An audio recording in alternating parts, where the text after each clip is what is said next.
question so that's coming up tonight. Yeah. So in the past, we haven't charged the festival. However, that was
Okay, councillors, I declare the meeting open.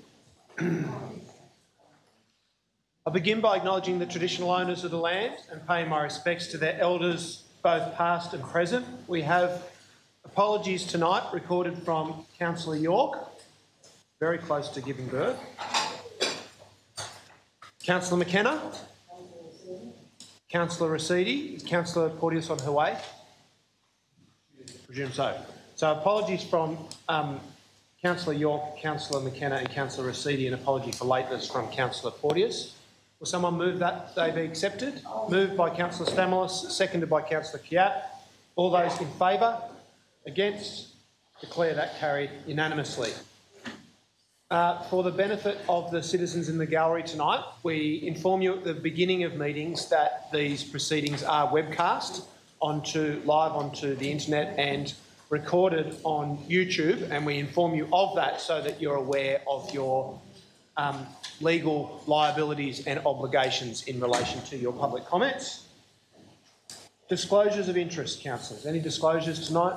Chair, myself and Councillor Skander will not be sitting on the Bunnings item. As we're both members of the panel, we can't sit in it. So we've got a declaration of a significant non-pecuniary interest from councillors Skander and Macri in relation to item 5, as they are members of the Sydney Eastern City Planning Panel. I'll move that they be accepted. There's no further declarations. Is there a seconder for that? Yeah. Seconded by Councillor Passis. All those in favour? Against? Declare that carried unanimously. I'll ask everyone to please stand for a moment of quiet contemplation.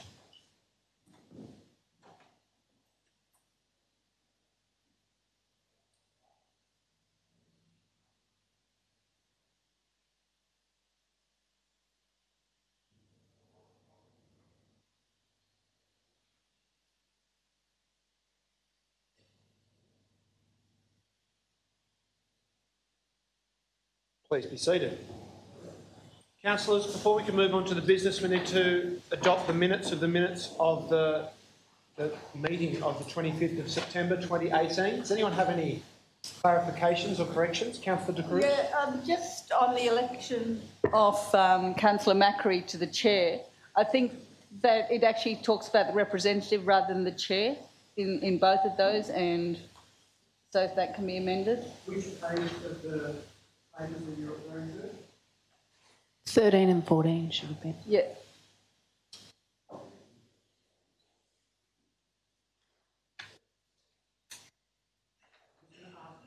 From the Manager of Administration. Through the Mayor, the nominations referred to there always as a nomination. It just happens that the Traffic Committee, the councillor nomination automatically becomes the chair, but we're not actually appointing them as chairperson, just as council's representative on that committee.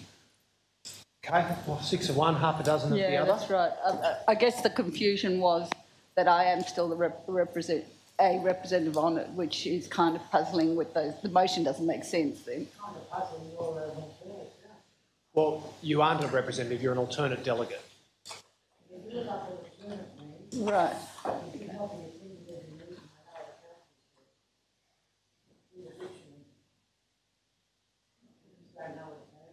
call the meeting to order. So we have a single representative on the committee.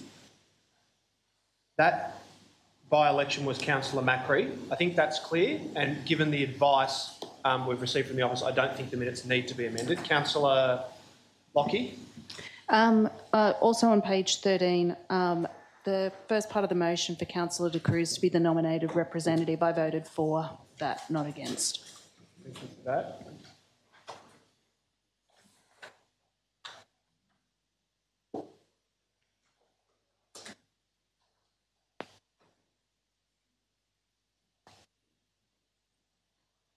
Presumably that means that there was a casting vote. I think actually Councillor Skander voted. You're afraid. Sorry. Okay.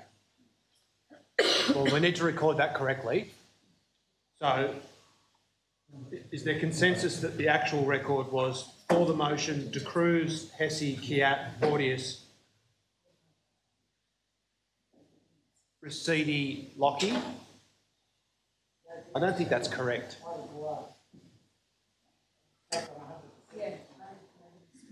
I think the correct record should read for the motion, De Cruz, Hesse, Kiat, Porteous, Lockie, Stamoulis abstaining, and then for, against the motion, Byrne, Drury, Skander, Macri, McKenna, York, Rescission. Okay. Sorry? Which one will we deal with here? We're dealing with, on page 13 of the business papers, the minutes of the last ordinary meeting. At the bottom of page 13, we've got the motion for Councillor De Cruz to be nominated as a representative on the local traffic committee, which was defeated. I didn't abstain on that. I abstained from Deputy Mayor. Oh, that's right, yes. I'm just trying to facilitate your intentions. Pretty sure it's something else, I'm pretty sure I would be.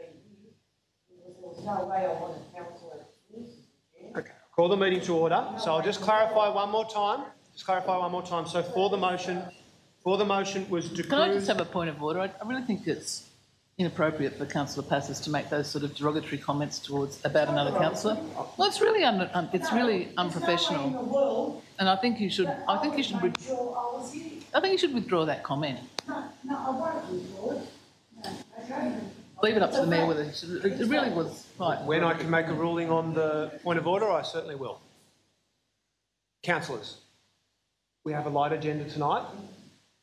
I expressed the hope that we might be able to finish within the hour. That certainly won't be the case if we begin by bickering. I'll ask Councillor Passes to refrain from interjections, and I'll just clarify this matter once more.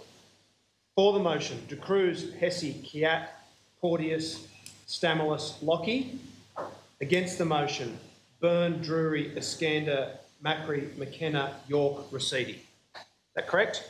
Excellent. Okay, that has been amended. Any further amendments? Councillor Stamos? Mr Mayor, regarding item number 5, it has me moving a motion of dissent. Now, I didn't move a motion of dissent. Sorry, Councillor Stamos. Now, I've reviewed the meeting and I listened to the meeting again. I didn't actually move a motion of dissent. I believe you moved a motion of dissent. Probably on my motion of dissent in my own. Yeah, it's quite interesting when you listen to it. I believe you moved a motion of dissent nominating me as the lead councillor and then putting it to a vote, but in fact I said nothing. Just go back to the tape and have a listen anyway. What is the amendment that you're moving, Councillor? Just that out, delete that. Dissent of the chair and motion from me and then dissent of the chairperson. Just remove that. Well, I'm not going to remove it because there was a motion of dissent and I'm quite certain I didn't move a motion of dissent in myself.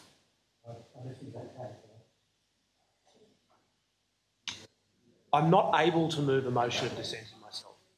No, you don't. Yeah, I'm too egotistical for that. Is there a seconder for Councillor Stamoulis's amendment? If not, that will lapse. Any further amendments, councillors? We haven't even got remotely close to the start of the business yet. Can I suggest the amendment to the vote? Councillor Passes is moving that we defer adoption of the minutes. Is there a seconder for deferral? Seconded by Councillor Porteous. I'll put that. All those in favour? 1, 2, 3. Sorry, could you raise your hands if you're in favour of deferring the minutes? 1. Sure. 1, 2. Sorry, I can't tell what either Councillor Kiat or Councillor De Cruz are doing. 1, 2, 3, 4. Are you voting for that, Councillor Stamos? No, I'm not voting. Why bring it up? Is that believe it right? It's your decision. Please get on with it. All those against deferral? 1, 2, 3, 4, 5, 6, 7, 8. That has been defeated. I'll move adoption of the minutes with the amendments that have been incorporated. Is there a seconder for that? Seconded by Councillor Macri. All those in favour? Against? Declare that carried. Councillors, before we get on to the mayoral minutes, there is one motion that's been tabled as a mayoral minute, but which is in fact a condolence motion, which I think it would be appropriate to deal with first. It's in the supplementary agenda, item 15. It's in relation to the recent passing of Hayden Mullaney, who was a long-term employee of the Annette Kellerman Aquatic Centre. On Wednesday the 19th of September, Council lost Hayden, a valued employee and much-loved member of our local community. He started at Annette Kellerman Aquatic Centre in 2011, even before the centre opened to the public. Over the last 7 years, Hayden performed the roles of gym supervisor, personal trainer and group fitness instructor. Hayden was a respected professional who was sought after by members for his knowledge as well as his friendly and supportive approach to his role. Over his 7 years at Council, he created many relationships with both members and staff. He had a kind, helpful heart that gave him the ability to make everyone and anyone feel at ease and comfortable at Annette Kellerman. Hayden had a busy lifestyle and yet would still make time for everybody. He was the social type who would also be the first to arrive and last to leave at work events, and even went so far as to organise nights out with team members. He had a special impact on the community and many of the members became his friends. He was a passionate, glass half full kind of guy who was loved by many and will be missed by all, and that wording was developed in consultation with his colleagues, who I understand are very distressed about his passing. He was only a very young man. His funeral, he's still employed at Annette Kellerman. His funeral was last week down in Mayoral, where his family reside, though he was residing in the inner west and was part of our community as a resident as well. So I'd like to move that Council write a letter of condolence to the family of Hayden Mullaney, expressing our sadness at his passing and thanking them for his service to the inner west community. Is there anyone else who would like to speak to that? Councillor Iskander. Very briefly, he was very well known to the families who took their kids and the young people of Mayoral, and he did a very good job by really spending very good time with them, talking to them, encouraging them, and taking them a step further to be in excellent position to continue the sport. I would like to pay, as you did, and as every one of us will do, pay full respect to his soul and deep condolence to his family and friends. And I wish the council can bring to the job someone like him. Thank you. I understand that the council is preparing or nearing completion an extension of the gym and exercise area within Annette Kellerman, and I think it would be appropriate for us to request the officers to look at how we might respectfully memorialise Hayden through the opening of that area, and so I'd like to move that as an amendment to the motion, which I'll provide wording for to the minute taker. Any further contributions from councillors? Just wait a moment while I amend that.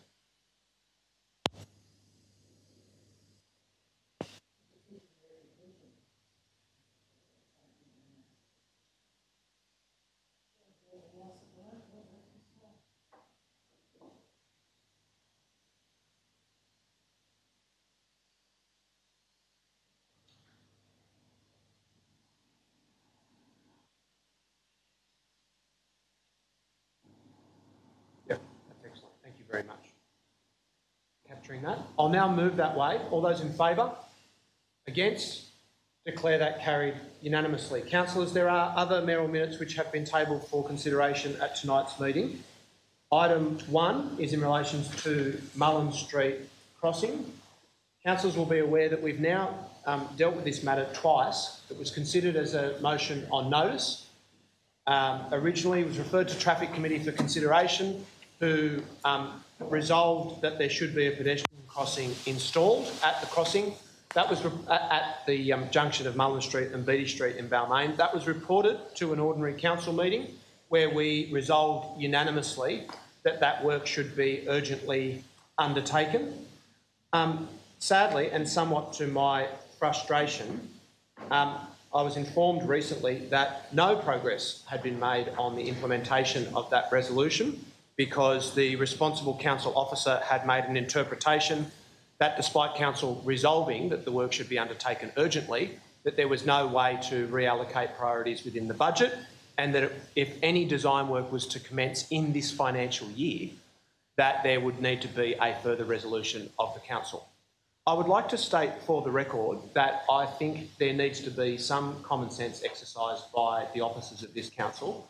If a resolution is adopted to undertake a minor traffic treatment because there is an urgent and serious safety problem, I would think that the responsible group manager and the executive officers of the council would work out how things could be reprioritised so that the gist of that resolution could be carried out.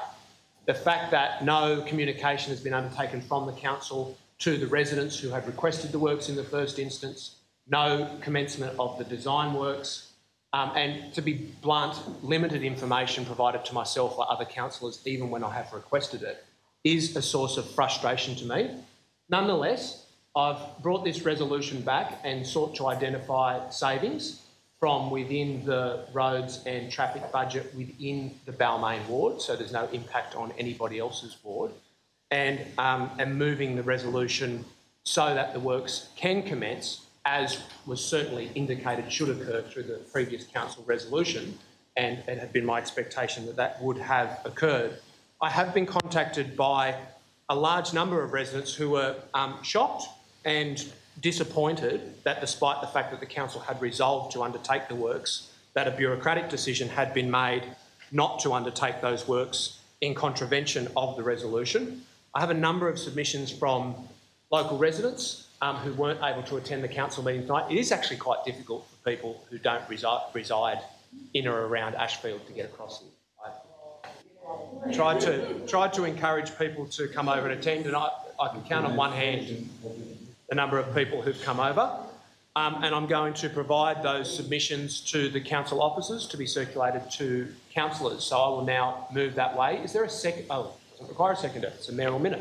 Is there anyone who wishes to speak to the motion? Councillor Porteous. Oh, look, I'll just speak briefly to it. I thank the Mayor for bringing this forward. This is actually really frustrating as well, because it has been something that has been developed over a long period of time with really significant consultation, and it's been a growing concern for the local area, that particular crossing, and I think it's important, as the Mayor has stated, that council officers do take the initiative when it's clear that these motions are being moved as a priority, and also have a safety element to them, which should mean that there's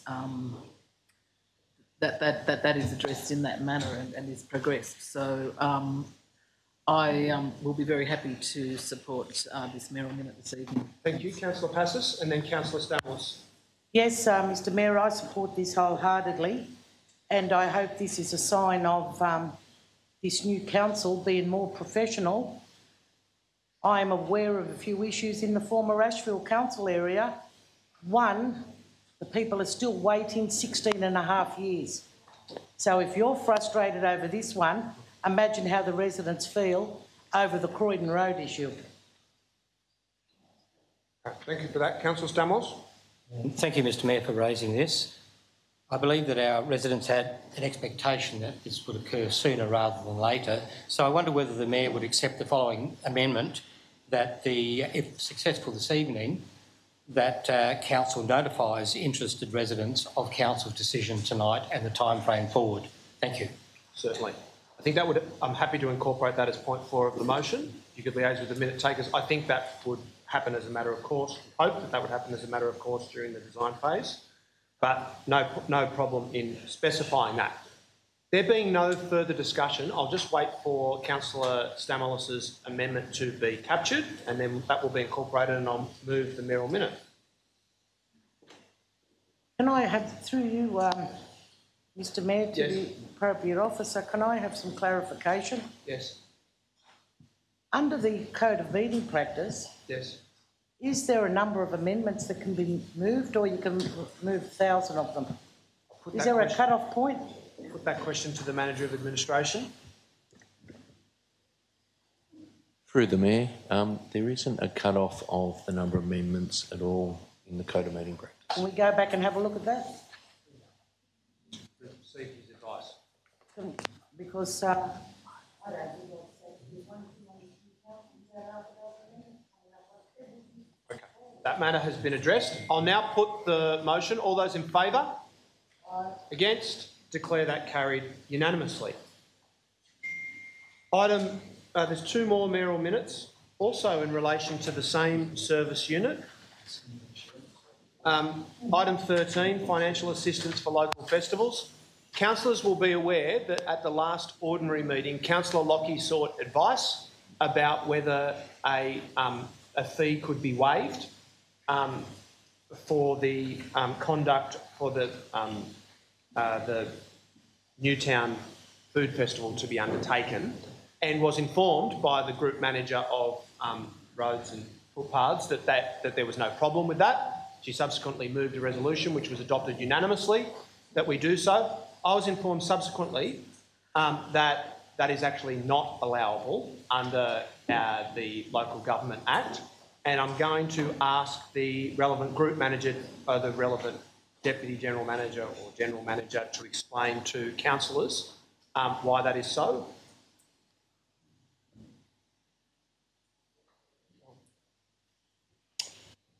Through the Chair. Under the Local Government Act, there is a section there which doesn't allow us to waive any fees where there are no fee waiver policies already approved or resolved by Council. And in this case, there is no actual fee waiver policy for this fee. Thank you for that. I've prepared the mayoral minute so that we don't get ourselves in a legal pickle, reflecting that advice, which requires rescission of the decision. Obviously, having already resolved unanimously that we would assist Newtown Chamber in this way, we do need to proceed with that assistance, and so a grant is an alternative. There is a serious policy decision to be made if we're going to start to en bloc approve fee waivers for all events, because there'll be a very serious financial impact. So part of the resolution is that I am requesting that we be provided with the report outlining the estimated revenue shortfall for waiving the fees for local business chambers and local business associations for their events for temporary food permits and temporary road occupancy, and whether those losses could be absorbed within existing operational budgets. I note that there's no... I thought there had been some officer's advice provided with the mayoral minute. It's not in this supplementary booklet. Has that been rescinded or? It's not Kate's responsibility to put. I'll ask the officers to outline the advice that's been provided in the with the mayoral minute. Can we get a copy of it on the screen? It can't be deleted from the business papers once it's been included in what's circulated to councillors. Okay, thank you.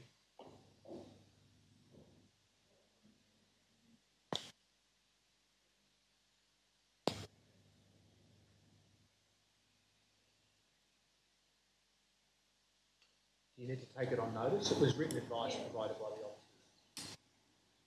Well, I'll wait for the advice to be provided on the screen, and I presume one of the officers will be able to speak to it.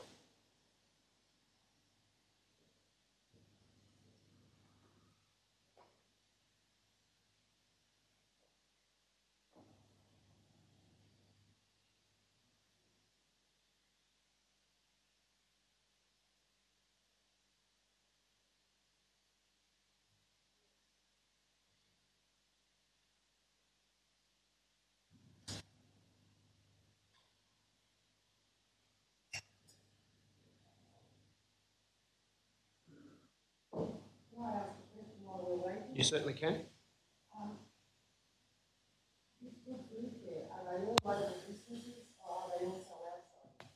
put that question to the relevant officer.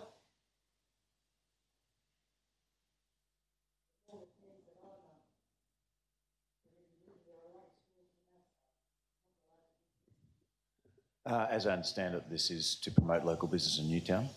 Yes, but are they the people that are going to have these stores and the road trade that participate? Are they local businesses or are they also allowing outside? I'll put that question to the relevant officer. Through the Chair, as I understand it, it is local businesses. Yeah. Is there a way that you could find out? I would have to take the notice to say definitively, but I'll get back to you. Yeah, because you'll need to direct the questions through the chair. I don't have a problem with supporting our businesses and locators, but a lot of these fairs, a lot of our businesses do not participate, and a lot of the schools and the fairs being sold from outside from other areas.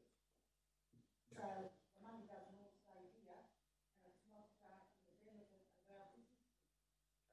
Thank you for that. Can I ask, we've now got the wording provided on the screen. Is it visible to all councillors? Yes. So the comment is from the Group Manager of Development Assessment and Regulatory something. Can I ask her to please just explain the advice that's been provided? So there's a charge in the fees and charges for temporary food permits. That covers administration fees and inspection fees, all up together per application. It's $190. Based on average of staff time and going to each festival, we've calculated on average it'll be about $1,750 per festival in income. These inspections are mandatory, required by the Food Authority, and we do report on them also. And therefore we need to cover resources, the cost for resources attending those inspections, and a lot of those inspections are usually on weekends, as festivals are held on the weekends. Particularly for the Newtown Good Food Fair, we have approximately 26 food stores, 3 bars, and therefore the figure is $5,910. That's how much fees that would result in. So that's the amount that we're resolving to grant to them? Yes. Right. I was just unclear about that. Yes? Yes? I'll put that to the group manager. Through the Chair, Councillors, I might be best placed to that. If an event requests the Council provide a waste service to that, that's on a full cost recovery basis. We don't provide those. Thank you for that. Councillor De Cruz. I'm a little confused because the fee we waived last week was $1,500 and that was for something to do with traffic. Now we're talking about food inspection at $5,000. So is that $6,500 now or something like that? Through the Chair, yes. That is the fee. That you need both fees. One fee covers one element, which is the traffic, and second fee is the food. So you will need approximately $6,000 over that for the damage. Okay, Councillor Lockie. I just have a few questions and then I'll make a short comment. Yep. So in relation to the costs that are now up on the screen, I think the way that I read that earlier was that it was the cost associated with undertaking investigations into the revenue, but you're saying that those costs are actually the cost you're projecting of revenue losses from not charging those fees. Is that correct? Yes, through the Chair, yes. And from what I understand, with the food inspection fee, we only charge that if we actually go and do the inspections, which, does that always happen or not always? That always happens, as we're required to inspect under the food guidelines. We are required to do that. It's a mandatory. Okay. Councillor Lockie. Yeah, I was just going to say, look, obviously I can't speak for absolutely every festival, wouldn't start to try, but I obviously have been in quite a bit of contact with the Newtown Precinct Business Association over the Good Food Fair, because that is happening within my ward. I can clarify in the case of that particular fair, it is all local businesses. That is one of the parameters for the festival. It is specifically designed to promote local businesses in the area and to promote Newtown as a destination for food and culture and so forth. So if there are businesses that are based outside the precinct that have a stall there, it is because they run a pub or a bar or something that is in that particular precinct, whether it's Newtown, St Peters, Erskineville or Enmore. I can confirm as well they do pay their costs. I think there was a question raised last time about whether we were now charging them fees based on our costs increasing. I don't know if our costs have increased, but certainly they pay the DA fees to apply to hold the festival. They pay for the rubbish collection. They pay for the security measures, the heightened security measures that they may be asked to implement now.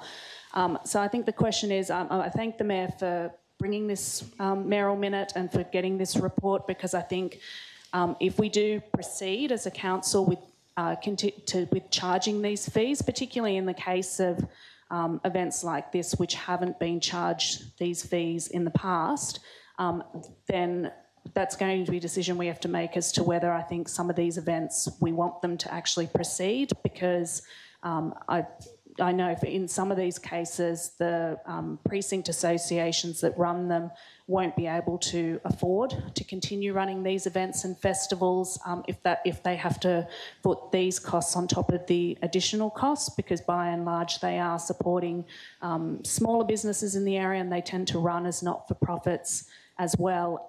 I would also like to request that in regards to the item 4 with the current support provided, that it does reflect the fact that a lot of the income that is drawn from the money that we grant as a council to the Newtown Precinct Association, to the Marrickville Business Chamber, actually comes from money that those businesses have contributed themselves. It's not actually being drawn from general resident ratepayer funds. So I think that will be important to see in that report. Yeah, that's a very fair point.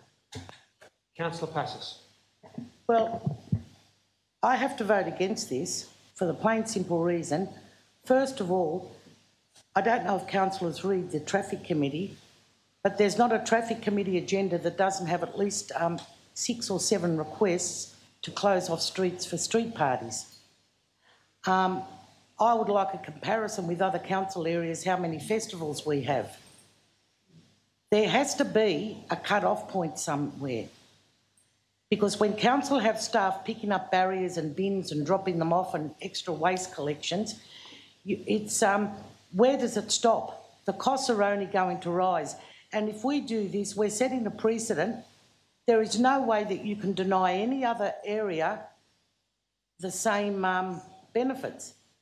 And once you start, where do you stop? As the officer just told us, we do have to have staff, we supply bins, we have inspections. Well, shops that don't have festivals, they pay health inspections too. Closing off the streets, I think there's going to be about 10, 15 streets closed off leading up to Christmas, and we're not there yet, and I don't have a problem with that. But stop and think, if you have 20 or 30 streets in each council area closing off at Christmas, and staff having and requesting barriers, requesting bins, where does it stop? Especially when most of the streets are full of potholes that need fixing. We've got to be very, very careful with the ratepayers' funds. I recall years ago when it first started, street parties and Christmas parties, all the people wanted was permission to have the party. They didn't have, council wasn't involved in it, and they had the party, there weren't problems. What's happened with people's backyards and parks? We've got to stop. The Traffic Committee agenda is full of requests to close off streets for parties. It's got to stop somewhere. I can't support this because no matter what application comes to council and we have to cover costs, and for whatever reason, political reasons or whatever, we waive the fee. No, I don't think that's appropriate. We have to be fair. I'll have to vote against this. And I really would like a report on how many festivals we do have a year and what it is costing us. Because I'm telling you, every weekend there's a festival. Okay. Thank you for that. Is there anyone else who wishes to speak against the motion? Councillor Macri. Chair, I have, looking at this more closely now, I do have some concerns that we're setting a precedent here. We've got a number of chambers in our Inner West Council. I know there's the Allocation Main Street group, there's the Petersham Main Street group, there's the Mayoral Chamber as well. I mean, if you're going to proceed down this path, then you have to let those chambers know that you're going to pay for their festivals. And it's a question of equity. And there's the other chambers that are in the Old Ashfield Council and the Old Leichhardt Council. I think it's going to be difficult simply because they're charging for the stalls. They're not giving things for free to people. They're going to be charging at those stalls. So it is a business sort of venture. It's a bit difficult when we have so many pressing issues with things we need to do, that, as Councillor Passos said, when we're setting this precedent, and once you say yes to this, you can't say no to anyone else that comes to you with something like this. So without a proper policy in place, I can't vote for it. Sorry. Thank you for that. Is there anyone else who wishes to speak against the motion? I want to speak against the motion. I feel the need to explain why I'm going to vote again with Councillors Passos and, well, last time with Rescission. I was at the Summerhill Festival on the weekend and I thought it was fantastic. I think that despite the weather, the businesses there made a roaring trade, and I think that generally I would expect the businesses to make money from these festivals. And I think that it's appropriate that they also pay for the cost of running their stalls. And I spoke to someone at the event who was a member of a local bicycle user group who said he had approached council and had been told that he would have to pay a fee to have a stall there. So I think in circumstances where even not-for-profit community groups are paying for stalls, I don't think it's appropriate. Where there's no evidence that this festival won't go ahead or that the business chamber in Newtown is in serious financial dire straits, that we should be waiving fees for them.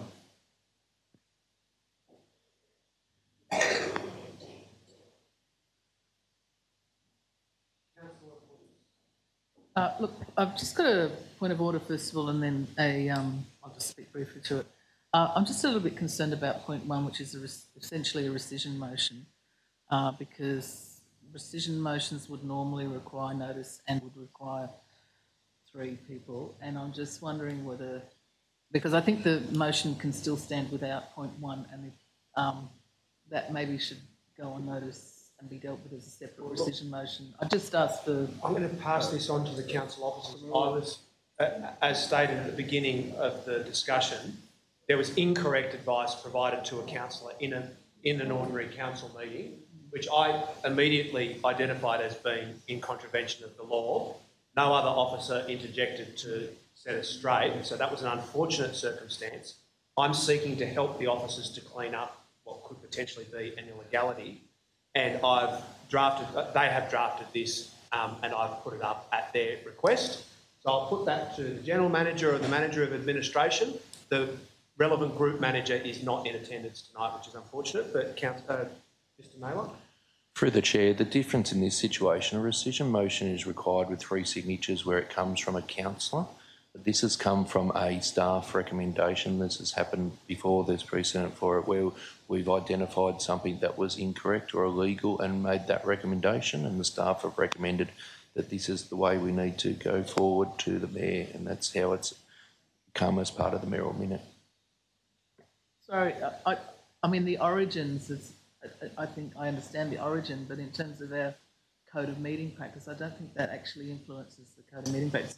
As I said, I don't have an issue with the rescission itself. I'm just a little bit concerned about us creating a precedent of voting for a rescission motion which doesn't follow the rescission motion as in the code of meeting practice. I think the difficulty is that if point one is not rescinded, it is also in contravention of the code of meeting practice to pass the rest of it, because we can't make a donation for a fee that we have already waived.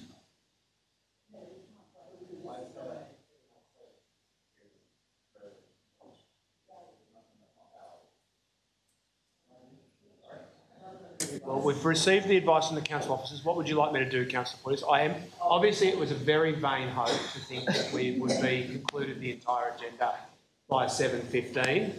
I'm a dreamer. I'm happy to address this by I believe consensus. that it doesn't adhere to the code of meeting practice. I mean, obviously, I think probably Councillor Kiet's right that probably the wording should be more that along the lines of an incorrect direction from council staff. Council notes that it was invalid? Yes, perhaps that's the way to go. Bloody hell, I'm good. Genius. Always helping people with their motions and amendments. Okay. And look, I'll speak briefly to it. I will amend it to that effect while you're speaking. All right. Look, I actually don't agree with my colleague, Councillor Kier. I think that this is a good initiative. The reason being that it takes a lot of effort to organise these community events. And in my experience, the community events that I've been intimately involved with over the years, it's most of the stall holders are locals, and they may make some money, they don't make a huge amount of money. If they do make money, and if you actually worked out the cost of being on a stall from usually 7 o'clock in the morning till about 5 o'clock at night, you know, there would be absolutely minimal the actual profit, in inverted commas, that they would make out of the day.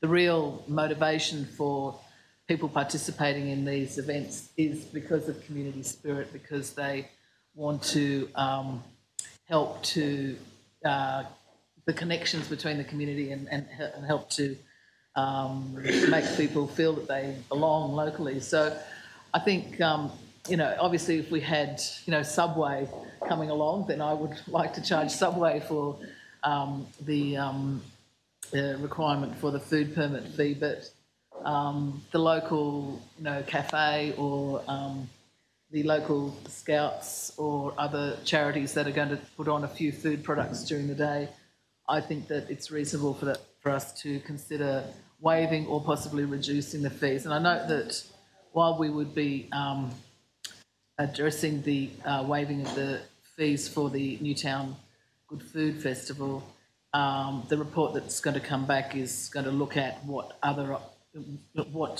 would in fact cost to council, and I'd perhaps suggest that we could, if the mayor is amenable, that we also look at options for a reduced fee for these sort of events where they're clearly a community event and they're being driven by a community group, as another option that could be considered if waiving fees for all of the events is too onerous. But I'll be supporting the motion because I think it's a good initiative. Can I have some clarification? Well, hold on. I had Councillor De Cruz.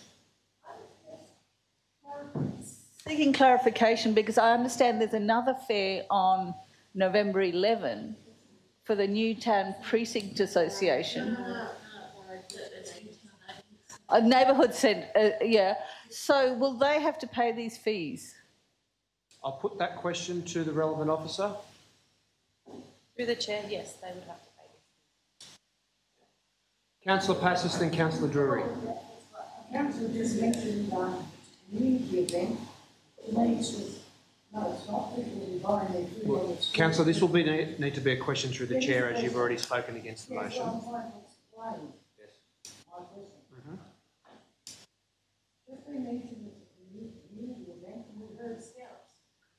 Is it a business event that business people are putting on, or is it a community event? I'll put that question to the Deputy General Manager. Where do scouts come from?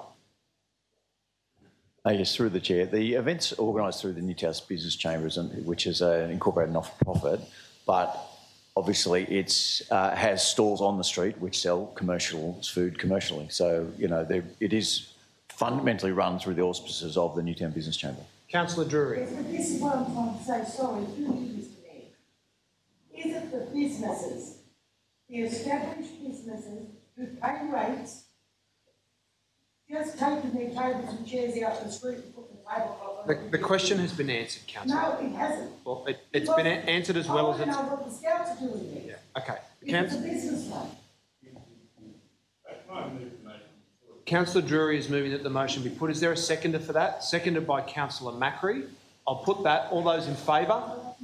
1, 2, 3, 4, 5. Sorry, can I ask Councillor Steer and Councillor De Cruz to either raise or lower your hands? Yes.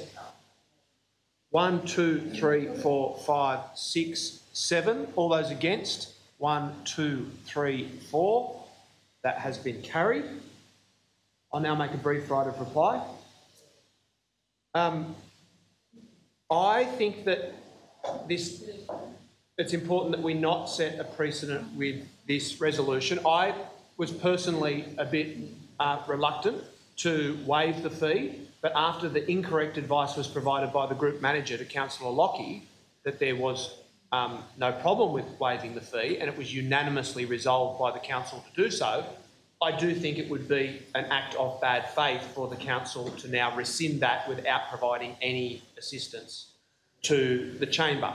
I don't think we should set a precedent of automatically waiving fees for all road closures. And I think the second and third components... Excuse me, point of order. Always raise the file. What is your point of order, Councillor? Please get them to speak right or go and have the meeting. Okay, thank you for your point of order interrupting my right of reply. I'll ask that I be heard in silence by all. And I'll now continue. I don't think we should set that precedent. I think we should get a report back and understand exactly what the financial implications of that are. My instinct is that it would be a bad policy for us to adopt. But I also concur with Councillor Lockie's concern. We know that fees are going up across the board for businesses and community organisations that are seeking to establish events for a whole range of reasons relating to security and policing and other things. And we don't want to get to the stage where the fees are prohibitive. And so having an evidence base to make that decision sounds like a good idea to me. And if the resolution is passed, then we'll be able to get that report. I'll now put that. All those in favour? 1, 2, 3, 4, 5, 6, 7, 8, 9. All those against? 1, 2, 3. That has been carried. The last mayoral minute. Might need to have a break after that. Is in relation to the Lilyfield Cycleway. I have been seeking advice for several weeks now from, coincidentally, the Group Manager of Roads and Footpaths and Traffic, or whatever the specific job title is, about the status of the Lilyfield Cycleway, without really being able to garner that information, which I have found a little frustrating. I've been informed verbally a number of weeks ago that it's possible that the funding for the Lilyfield Cycleway was going to be withdrawn, and I made the point to the officers at the time that if that's the case, we needed a report to come to council so that we could take up our important advocacy role and point out to the community that funding had been lost from the state government, but that if that advice was only being provided by state government agencies verbally and they were refusing to put it in writing, that was another example of their quite regular tactic of not actually having the gumption to tell us that they've cut funding officially. And what that would result in is the project drifting without us being able to make a decision about how to proceed with it. And eventually, and my presumption that this is the aim of the relevant state government agency, the community blaming the council for the fact that nothing had occurred. It's been several months since we adopted Councillor Porteous's resolution not to proceed with the cycleway. It's been several months since the public meeting was held to discuss with the community their concerns. The bicycle group coalition, Inner West Bicycle Coalition, presented at that meeting their alternate plan. It's been several months since that was presented without any report coming back to council. And I don't wish to harp on this point, but I do think there is an ongoing practice within this organisation of under-reporting matters back to council that do actually need political direction. And this was certainly an example of that prior to us coming into office. It is my very strong view that the oversight of this project has been less than optimal. The reason that I would like to request that we get an update about the expenditure so far is that my understanding is that several $100,000 have been expended during the period of administration on one particular consultant who, I might add, was actually unwilling to attend the public meeting until I rang the owner of that consultancy up personally to explain that there would be an empty chair with their name on it if they did not attend the public meeting, and that I would be publicly notifying the community and RMS of the outrageous waste of public money that had occurred under their watch. So I've moved this resolution because it felt to me like inertia had set in and this project was not going anywhere. We do need to get clarification about whether funding has been cut. If it hasn't, then we need political direction from the council about how to proceed with it. If it has, we need to advocate for the project to be reinstated. So I'll move that motion. Councillor Drury. Thank you, Mayor, for moving this, because I, like you, am a little confused. I'm pretty sure that I've seen advice that says we actually do have this 300, but it's a verbal. So I would like to know exactly what we have and where this project's going. I understand, and I'm looking forward to the report back on the resolution Councillor Keir and myself in relation to a project alongside this, which is the City West link. I understand that is the City West cycle link, and I understand that's coming forward as well. So a little bit more reporting. I know where that one we are getting. I'm advised we're getting a report back soon on that one, and I think certainly bicycle groups and certainly Councillor Keir himself are very keen to see that advice. But advice on this would be terrific. So let's clear this up and let's see where we're going.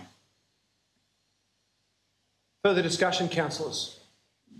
There's no... Councillor Porteous? I just ask that maybe the motion, can you just add confirmation in writing of further funding, flagging that we don't want it in a verbal confirmation, we want something in writing.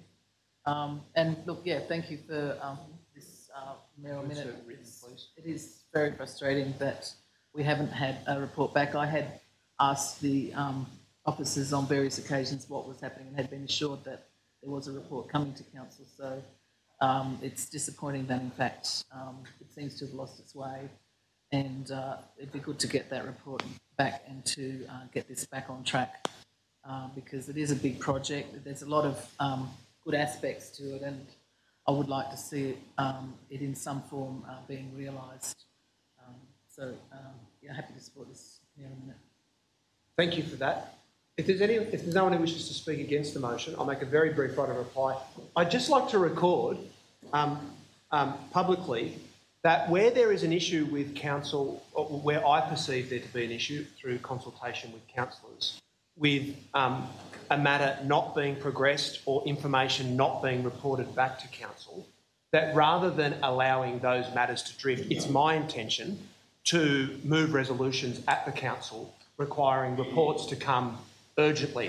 And so I hope that all persons who that is relevant to will take note of that the democratically elected council is actually the supreme decision-making body of this organisation, and where there is a grey area about whether a matter needs to be reported in the public domain and progressed through a resolution of the council, or where it does not, I would hope that the officers of the council would err on the side of public disclosure and of bringing reports to council so that a decision can be made and they can be progressed. I'll now put that motion. All those in favour? All those against? That has been carried unanimously. Mayor, can I just flag that I have an urgent motion, and I believe Councillor Keir has an urgent motion as well, which I understand will be dealt with at the end of the meeting, but just to flag that they are that they could be added to the agenda. Yes, I don't believe that I have received them as yet, so if you'd like to table them with me, we can certainly deal with them at the end of the agenda. I'll wait for you to provide them to me because I haven't received them. No, don't have access to my email, but if you'd like me to consider them urgently, I'll need to see them. Item 2, Sporting Grounds Allocation Policy. Councillor Drury. Mayor, it gives me some pleasure to move this resolution to place on... Chair, can I just... sorry, I think we've lost our usual procedure. We do have a number of speakers here tonight. I'd actually like to move suspension of standing orders so that we can address the two items listed, item 4 and item 5, and then debate those concurrent immediately. No offence to Councillor Drury. I think it's the way we've always operated, and I think it's a good practice. That's very sensible. It's not that we've lost our way, just no one has moved the motion as yet. I'm taking it. Okay, Councillor Hesse has moved that we suspend standing orders to hear from the registered speakers. Is there a seconder for that motion? Seconded by Councillor Porteous. All those in favour? Against? Declare that carried unanimously. Just a point of order, Mayor. The motion that was actually moved by Councillor Hesse is that we bring forward the two items which people are here to speak to, and we deal with those items first. Yeah, I'm going to rule that I spoke incorrectly and that motion has been adopted.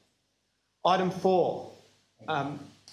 We have one registered speaker, Olivia Malin of Newtown, about Camperdown Memorial Rest Park. Do you want to come forward and let us know about your concerns? Attendance.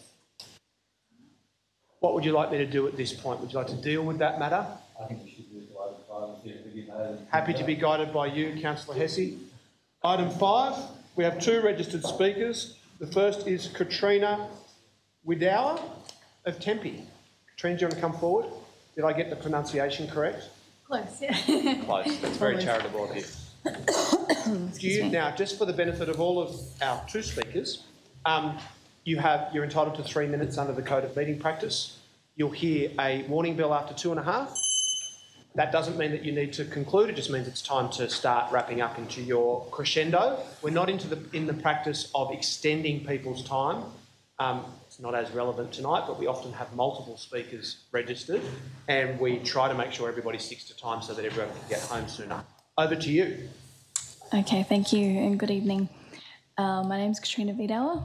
I live in Smith Street in Tempe. I'm speaking in relation to the Bunnings proposal, which has been set down for hearing by the Sydney Eastern City Planning Panel on Thursday, the 18th of October. Firstly, I'd like to thank the Mayor and the councillors who attended the on-site community meeting last Thursday in the pouring rain. I'd also like to thank the Mayor who successfully moved the panel hearing to a local location, so thanks for that. I'm here as a local resident to strongly request Council make a submission to the Planning Panel recommending refusal of the Bunnings application, which is in alignment with the Council Officer's report. The local community is deeply dissatisfied with the lack of communication and consultation by Bunnings on this DA, which has been on the agenda in essentially the same form since 2015. The local communities, the blatant disregard that Bunnings has shown for the traffic impacts for the whole Tempe area is evidenced in Council's report, which states that insufficient information has been submitted in regards to this. Our primary objection is that the proposal for all traffic to enter and exit from the residential Smith Street, our street's just not viable for the volume of traffic that this store would generate, and the suburb of Tempe would be destroyed if this development is approved as it stands. The impacts of Bunnings would be disastrous for the amenity and livability in the area. For example, I currently walk my 2 small children to daycare in Holbeach Avenue as part of my daily commute to work via public transport. We walk via South Street, a street already too narrow for 2 cars to pass and even too narrow for a footpath the whole way along. It requires me to push the pram onto the road, weaving in and out of parked cars. The increased traffic Bunnings would bring due to cars exiting via East Tempe would make our daily walk to daycare just too dangerous. It would require me to unnecessarily drive the 800-metre trip to daycare, adding yet more cars to the roads, which seems inconsistent with the Inner West Council focus on more sustainable living. Smith Street already suffers from congestion. Getting onto the highway currently can take up to 10 minutes and a number of traffic light changes depending on the time of day.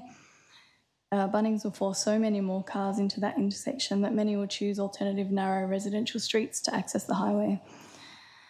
Our local public schools, Tempe Primary, which happens to be on the same street, and Tempe High will also be impacted by the drastic increase in traffic through narrow streets, and I worry about the students' lives that will be placed at risk. To conclude, Tempe residents have called for Bunnings to find an alternative traffic solution where all vehicles access the store from the highway only and not via residential streets. It's clear the consequences are not just to the residents of Smith Street, but to all of Tempe. I call on you, our elected representatives, to stand up in support of the community and help the panel hear our views by recommending that this application be refused. Thank you.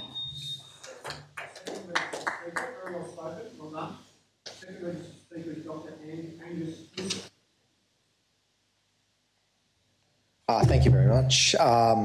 I would also like from the council a submission in relation to this DA for the planning panel meeting, which is in a couple of weeks. I'm speaking, as is my colleague here, speaking on behalf of 250 local residents who have signed petitions, whom are, to be honest, they're not against this development in any way, shape or form, to proceed in a reasonable manner, but what they're against is what has been proposed and has been proposed for 4 years, and there have been very little changes to it.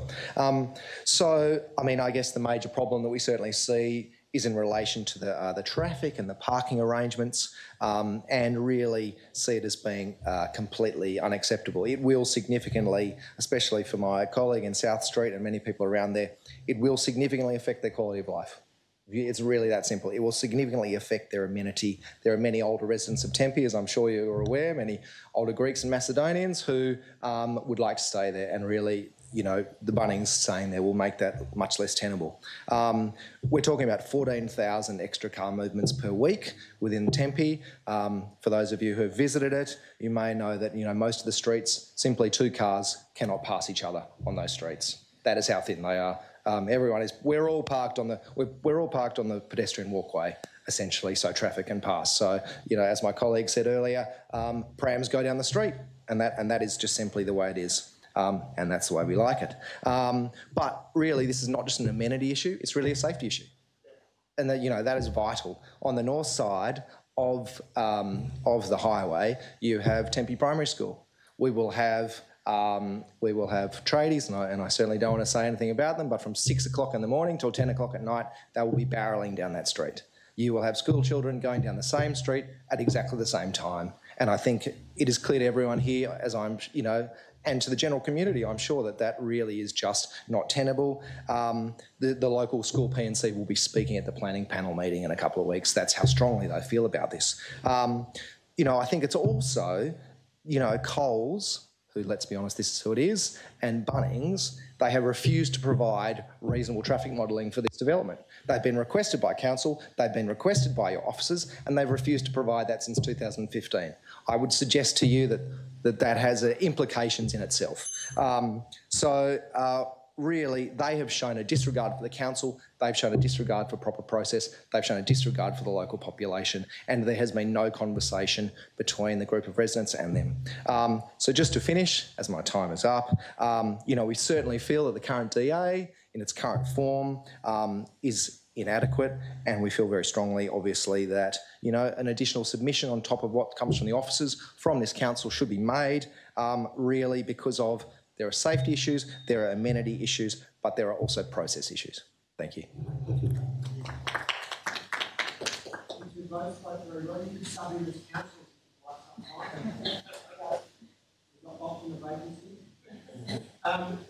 I would like to move a primary motion that we do make such submissions. I'd like to briefly ask the group manager of the assessment to verbally outline for the councillors the submission that briefly verbally outlines the submission that has been made to the panel by the council officer. Through the chair, the application is proposed to be recommended, to be refused based on insufficient information submitted by the applicant to address the traffic impacts on the local traffic network.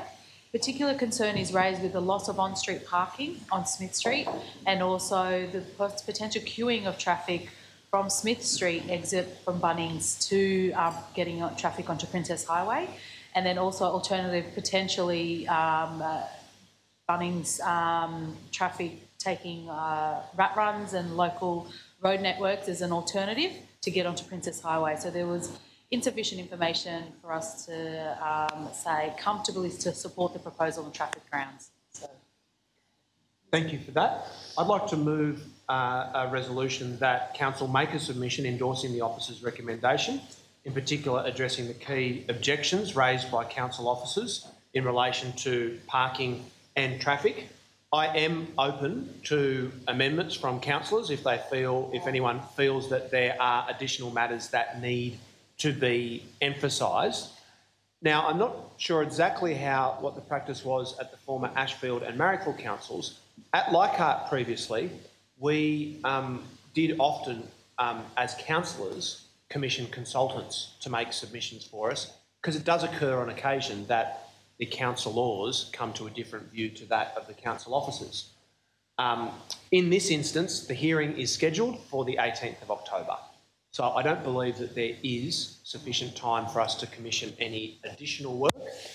But in this instance, because the council officers have made a strong recommendation for refusal of the application, I think the best thing that we could do is to demonstrate through our own submission that there is a united opposition or a united recommendation for refusal of the application, and in addition to that, facilitate the participation of local residents in at the hearing.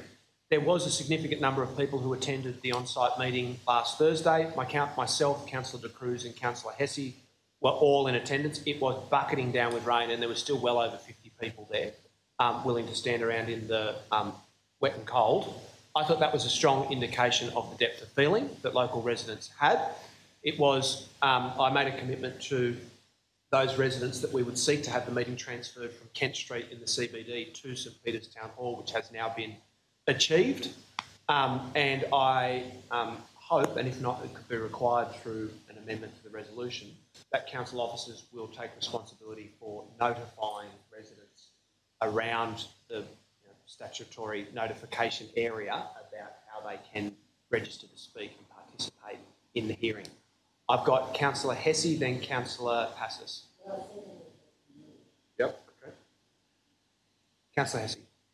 Thanks, Chair, and thank you for your motion. I won't disagree that I think you've picked up many issues, and I think to say thank you to all the residents who attended last Thursday indeed. It was tremendous to see that strong support, and of course we've seen that on the local Facebook pages as well. I think to speak to the process, I think this is an example of which there are an increasing number of the failure of the current planning system, that it distances the community, that the system is set up to distance the community voice from those who make the decisions. Let us hope, of course, that the planning panel does make the right decision, but those who make the decision are not accountable directly to the public, and that is a significant problem. There are ways the planning system can be made a lot fairer and a lot more open, and ICAC have made a significant number of recommendations in years gone by about how that can be done with a view to eliminating corruption. And I think it would be good if we can move further in that direction. But to go through such a convoluted process where the people elected by the community are removed from the process is frankly a disgrace. It is not our choice. Call the meeting to order. Councillor Hesse will be heard in silence.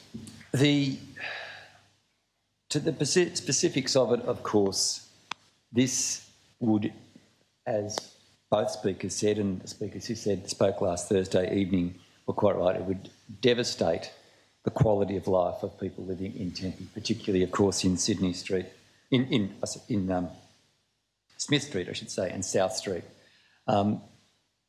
Whether you live in Tempe or not, or other parts of the inner city, our streets are indeed narrow. The frank arrogance of developers who propose these kind of developments, regardless of the impact on those communities, should not be rewarded in any way, shape or form, and our laws should protect our community from that kind of arrogance. That they don't is a shocking indictment of our planning system. I strongly support a strongly worded statement. I guess I would be encouraged, and I know we received encouragement from residents last Thursday to make our own individual submissions and take an opportunity, if we are available during that working day, to speak in support of residents, and I'll be doing my best to do so. Thank you. Thank you very much. Councillor Passis. Yes, Mr Mayor. It's a shame that politics has to come into everything. Bunnings has every right to propose what they're proposing. This whole issue is we have to see what we can do to support the residents that live surrounding Bunnings. It's no good calling people arrogant, this and that. And it's no big deal, and let's not stand here and pretend we're all St George's on a white horse fighting for people. We have to fight for the residents, the same as we fight for residents who are impacted by WestConnex and any other major issue, whether major or not. There are ways. There's no doubt that even if this Bunnings goes ahead, the residents are still going to have to put up with a certain amount of traffic and disruption. But it's our role to try and alleviate that as much as possible. It's no good talking about what the government's done, what the planning laws are. These people are not breaking the law by wanting to establish a Bunnings there. What we have to do is make sure that we can deliver for the people living near there the less impact as possible. I know for a fact there are going to be ongoing problems, even if we do get what we want in favour of the residents. There still will be problems. Sadly, this is part and parcel of the inner west. So I agree wholeheartedly that a submission from this council must go in, whether it comes from a consultant or whether it comes from the council. I do believe our staff are intelligent enough and know the issue enough to put a pretty good submission in. And they've been listening to the residents. They've taken on board their concerns. If there is a way that we can alleviate the traffic and the danger pressures on the residents, we have to do it. So let's move on. The people have been living in limbo for far too long. And if Bunnings do not want to come to the party on this and they're thumbing their nose at people, there's other ways we can show them up. Other ways. But let's go the right way, the lawful way first. Thank you. Point of order. I'm just a little bit concerned with Councillor Bassis's last comment, let's go the right way, the lawful way first. Yeah. Is there an implied, if we don't achieve our outcome legally, we will achieve it illegally? I just like a clarification. I'm going to rule that it was rhetorical flourish. Now, councillors, we've dealt with 2 items. We've got a small agenda tonight. It is 7:45. Is there anyone who wishes to speak against us making a submission? No? If not, I'll make a very brief right of reply.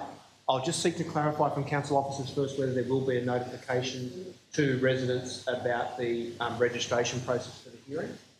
Yes, we can. It's already underway. Okay, excellent. Okay, I'll put the Byrne Passes recommendation. All those in favour? Against?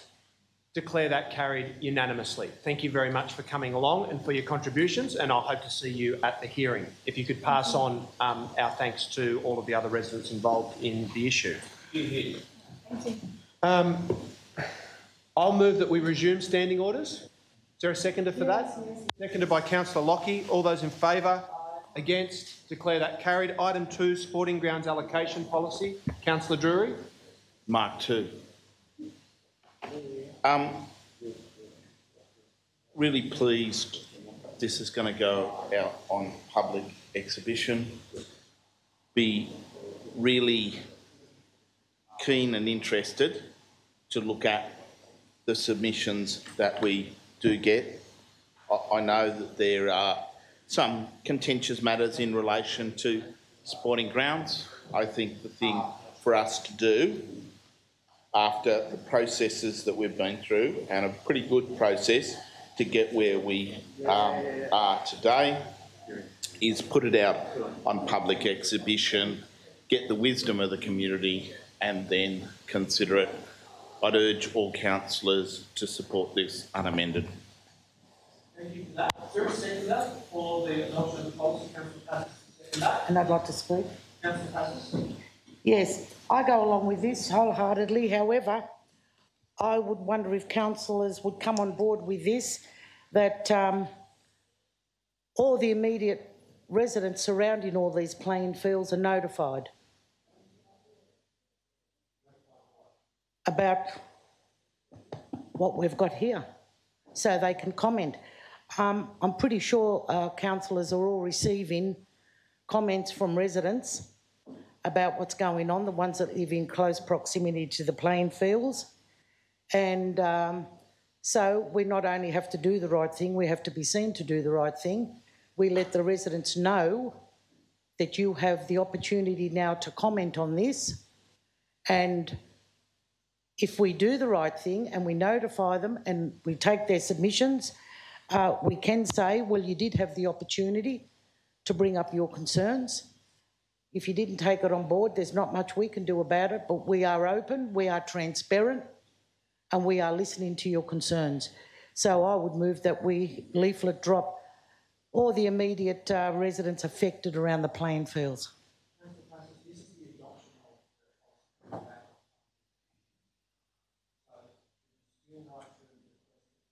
Yes.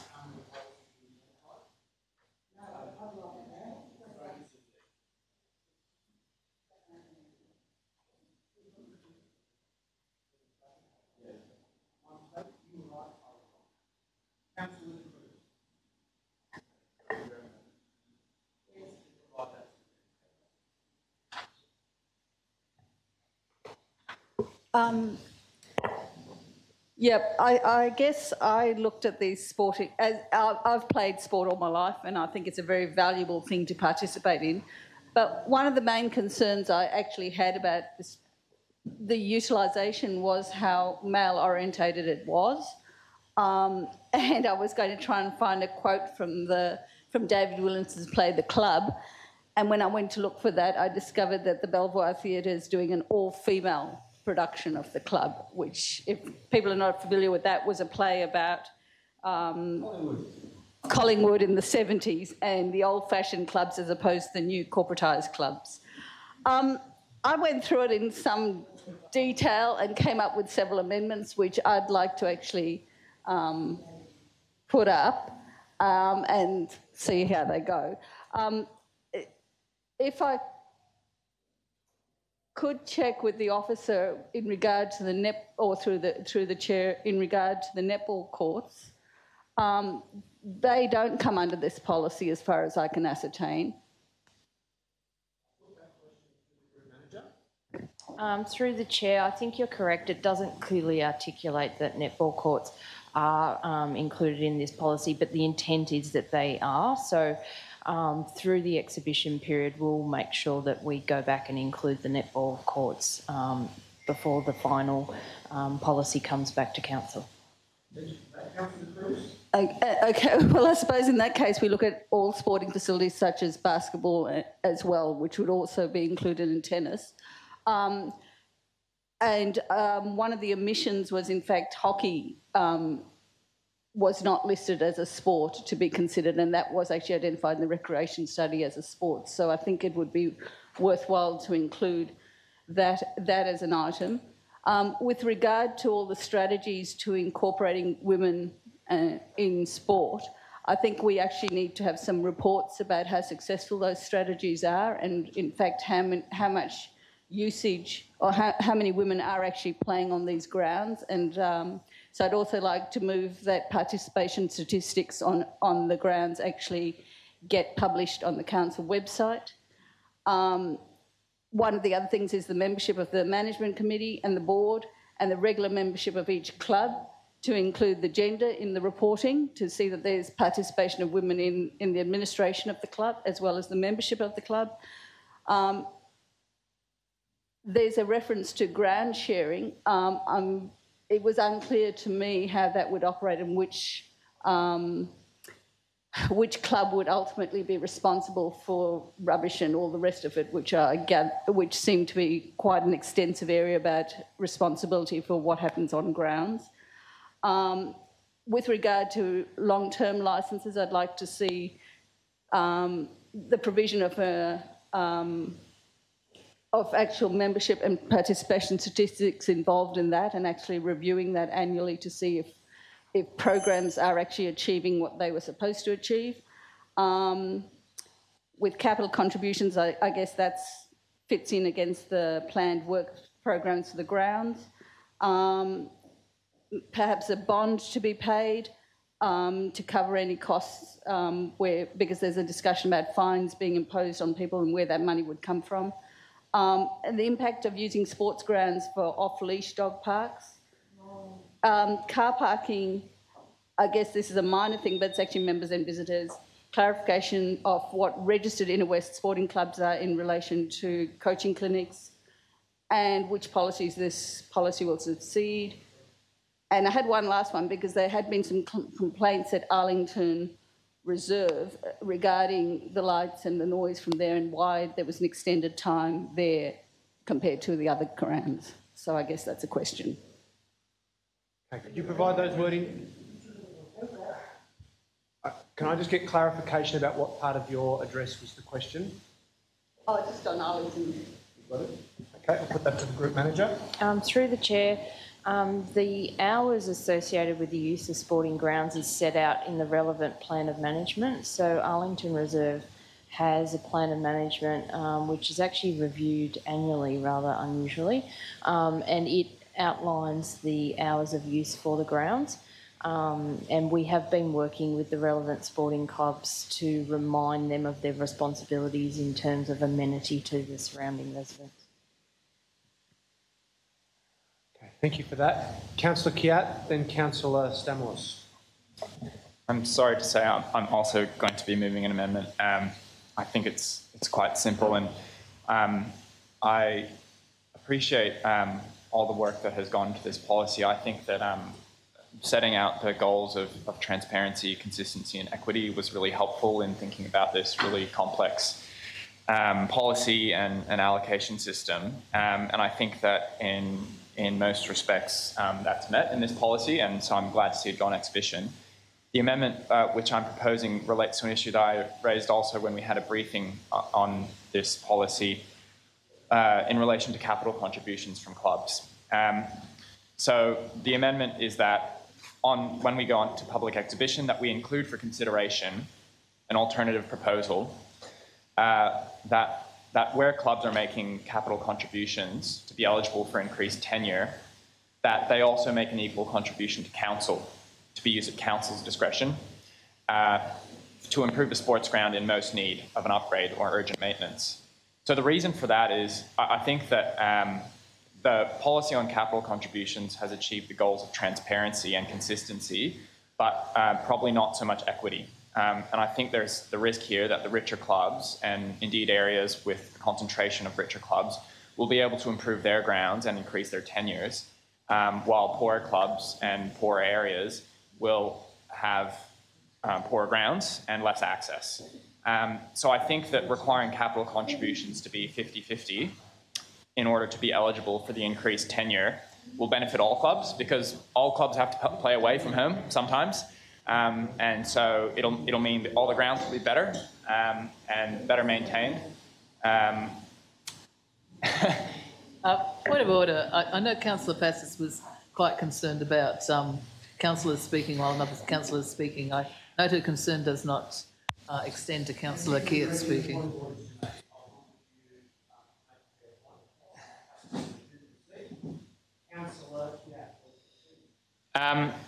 Yeah, so requiring capital contributions to be 50-50, that is, you contribute 50% of the contribution to your own ground, but that council take 50% and applies it to a ground in most need. I think that will benefit all clubs, because all clubs have to play away from home at some stage, and it will mean that there will be a more equitable contribution coming from the clubs. And ultimately, I think that the amount that you have to contribute in order to get 5 years, which is 10,618, according to the calculations in the policy, it's not a huge amount. It's a large amount for 5 years. I mean, it's substantial, I know, for community clubs, but I think for a 5-year tenure, it's not excessive. So I think that requiring that it be on a 50-50 basis, given the rate that we're applying here, is not unreasonable, and it would lead to good outcomes for the whole LGA.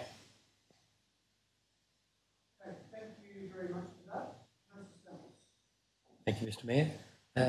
Fellow councillors, in reading this report, one small item came up, but a very important item, and that is the potential use of other fields that are non-council owned, because I feel that's the direction we need to think about heading towards to meet our very significant demands in the future. And in fact, our sports and recreation study identifies 10 fields and many courts of a different variety. So I'll be certainly supporting this recommendation, but I'd like to put forward the following matter arising, and that is that council commence investigation in regard to the possible use of non-council sports fields and facilities such as at schools, with a report to come back to council in early 2019. Thank you.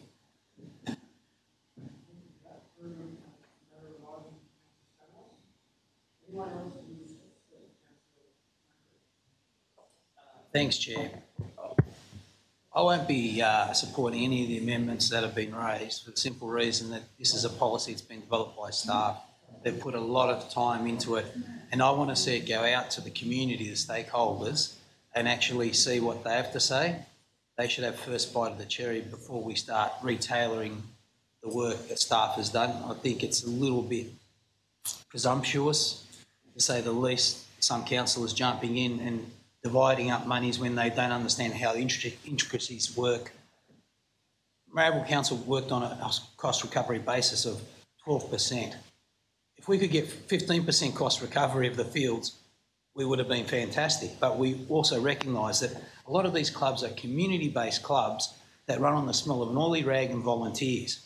Our job as a council is to provide fields for these people, and that's what we should be doing, and we should be turning our focus on that. We already have a motion already to investigate the last meeting synthetic fields down at Steel Park and Mackie Park.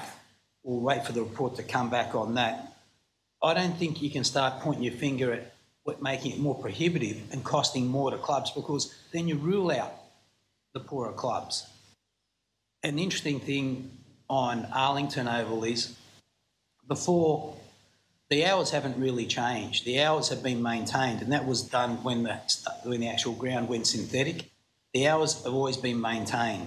The difference is we can have people playing on the field now, and that's what seems to be annoying. If we really want to help the people down there, we'd look at investigating some sort of acoustic treatment or a barrier. I've got no issue with looking at that, but we can't reduce the amount of hours that these fields are being used. They were built synthetic for a purpose, and that's what they're for. So I won't be supporting any amendments. I think we owe it to the community to let them go out, have their say. And I know it's good intentions by a lot of councillors think they're going to come and take money from one and give it to the other, but there's an orderly process of maintaining the fields, and if we lose that, we're going to turn everything upside down. So I'll leave it at that.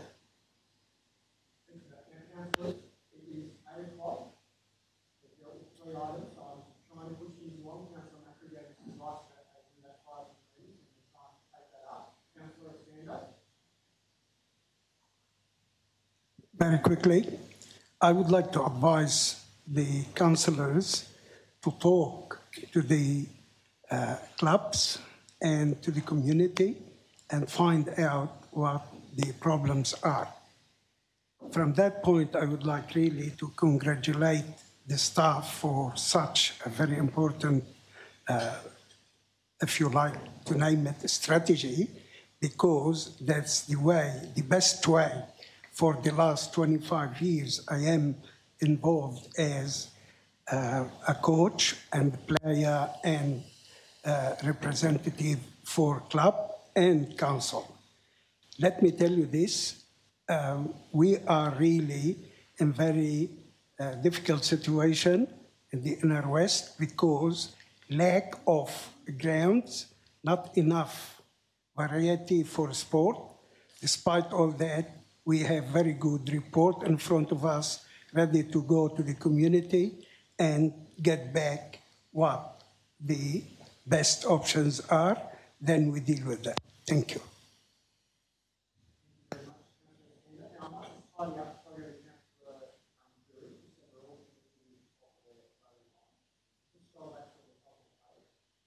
So we have a motion, the final motion for the matter to go out on moved by Councillor Rescission.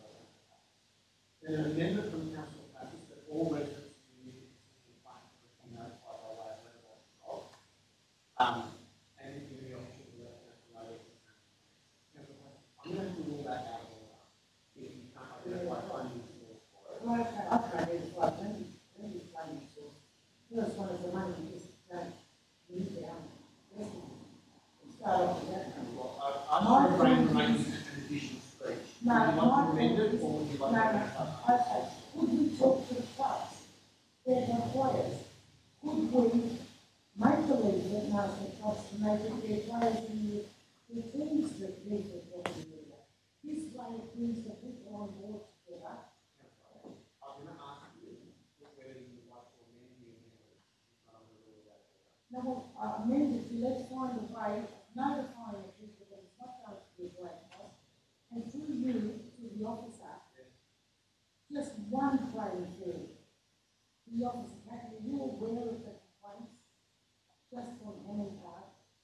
You must be aware of that. I'm going to take that as a rhetorical. Yeah, okay, you can laugh. No, it's not that. I think he's laughing about the fact that you're going back to asking the question I'm asking you that you passed on. Well, okay, then it could be that we could be asked the council using our grounds, if we supply the wording, will they leaflet off the residents?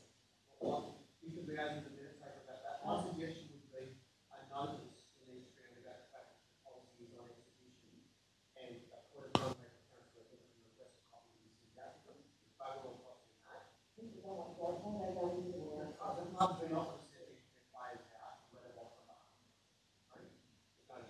No, they're not. There's no make it don't trivialise. You're not getting the phone calls.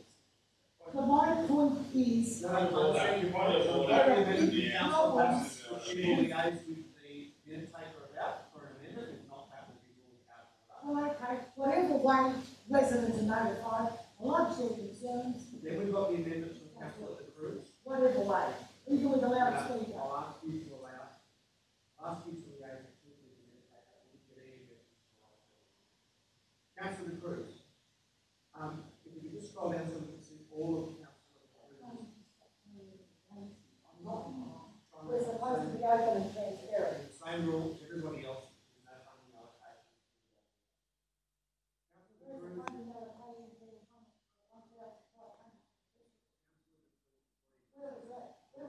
Would you prefer that I adjourn? Would you prefer that I adjourn? I'll adjourn the meeting.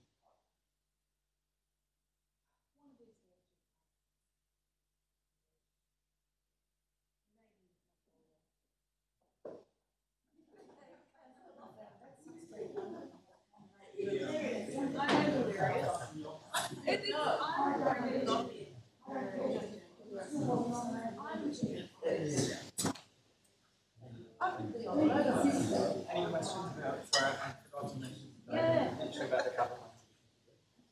It was just for this to go on.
go. She's a genius. I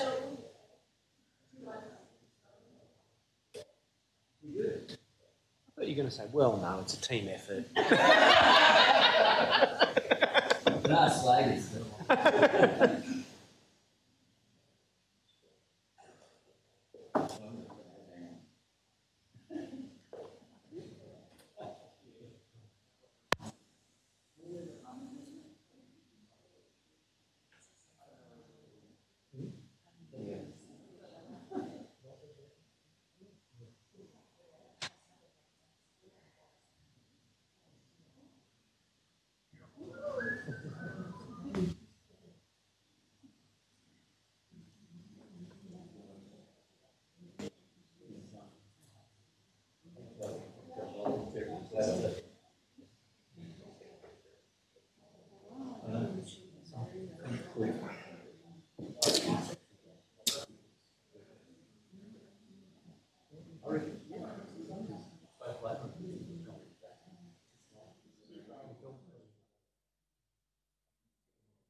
Okay, we'll resume the meeting. So, Councillor De Cruz's amendments have been displayed on the screen. There's a lot of them.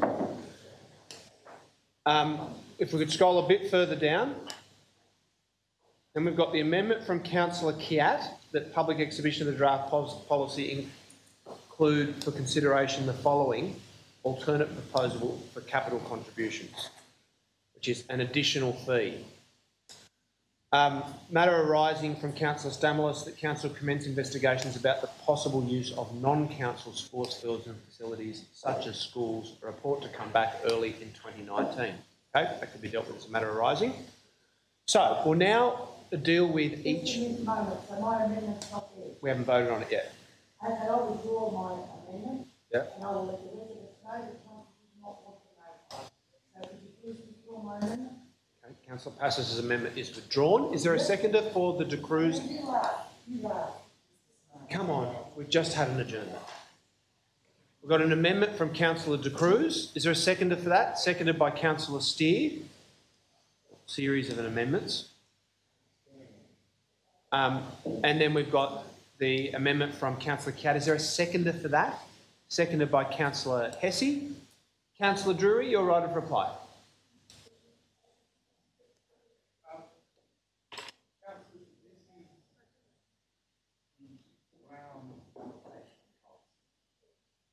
Not the opportunity to launch an investigation as to why the Cycleway are hopeless and the builders were after. This is not an opportunity to bring up every half-baked idea you thought of yesterday, or great sort of notion that you had on the way in. This has gone through a process of discussion with the clubs who actually use the fields in terms of trying to work out a more sensible approach and policy to allocate them. I suggest that if you want to bring up a number of these matters, some of which, if you did a little bit of research, you might note have been addressed in previous resolutions of council, then you do so by virtue of other notices of motion in the future. What we have here is a process for trying to work out which clubs get allocated the fields.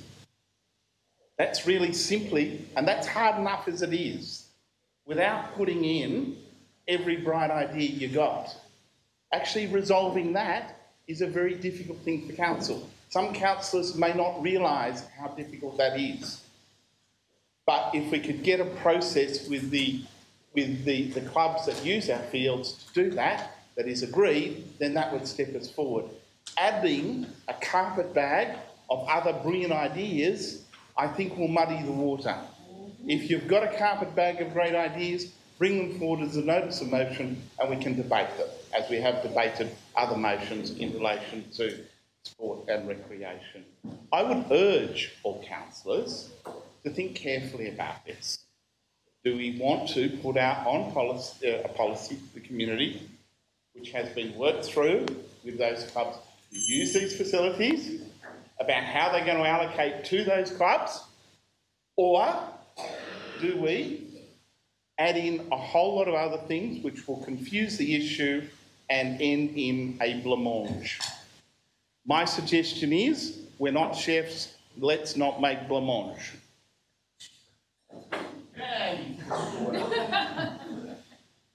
Is it a point of order, Councillor Passes?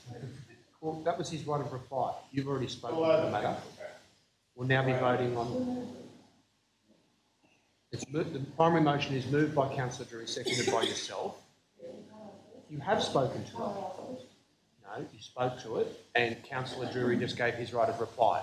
We'll now go to the amendments. The first amendment moved by Councillor Cruz and Councillor Steer. All those in favour, please raise your hands. 1, 2, 3, 4. All those against? 1, 2, 3, 4, 5, 6, 7, 8. That has been defeated. Following amendment from Councillor Kiat, seconded by Councillor Hesse. I'll put that. All those in favour? 1, 2, 3, 4. All those against? 1, 2, 3, 4, 5, 6. That has been defeated.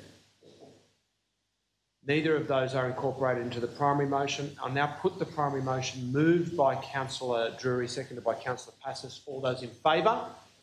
All those against? That has been carried unanimously. Is there a seconder for the stimulus matter arising? Councillor Drury will second that. There's no one who wishes to speak against it. I'll now put that. All those in favour... Councillor Macri. This again was explored by Mayoral Council in my time on there many times.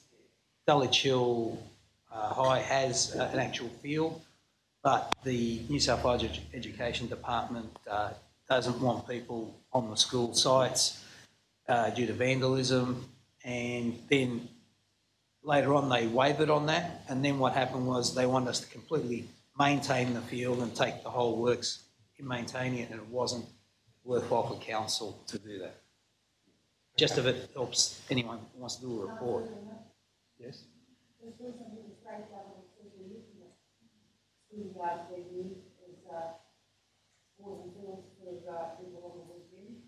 I don't think it would take too much time for our officers to contact the appropriate people and ask them what they've got on their books, and could they look at that? Okay. Is there anyone who wishes to speak against the motion? If not, I'll put that. All those in favour? Against? Councillor Macri is against. That has been carried. Mayor, may I move item 3? Do you wish to reserve your right to speak? No, I wish to make Please do. I wish to speak without rhetorical flourish or further water. No Latin or French. Come on, I get bored. Look, I think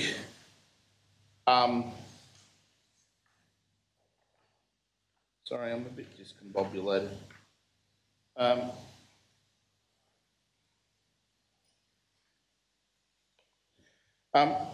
I think that it is great we go ahead and adopt the plan of management.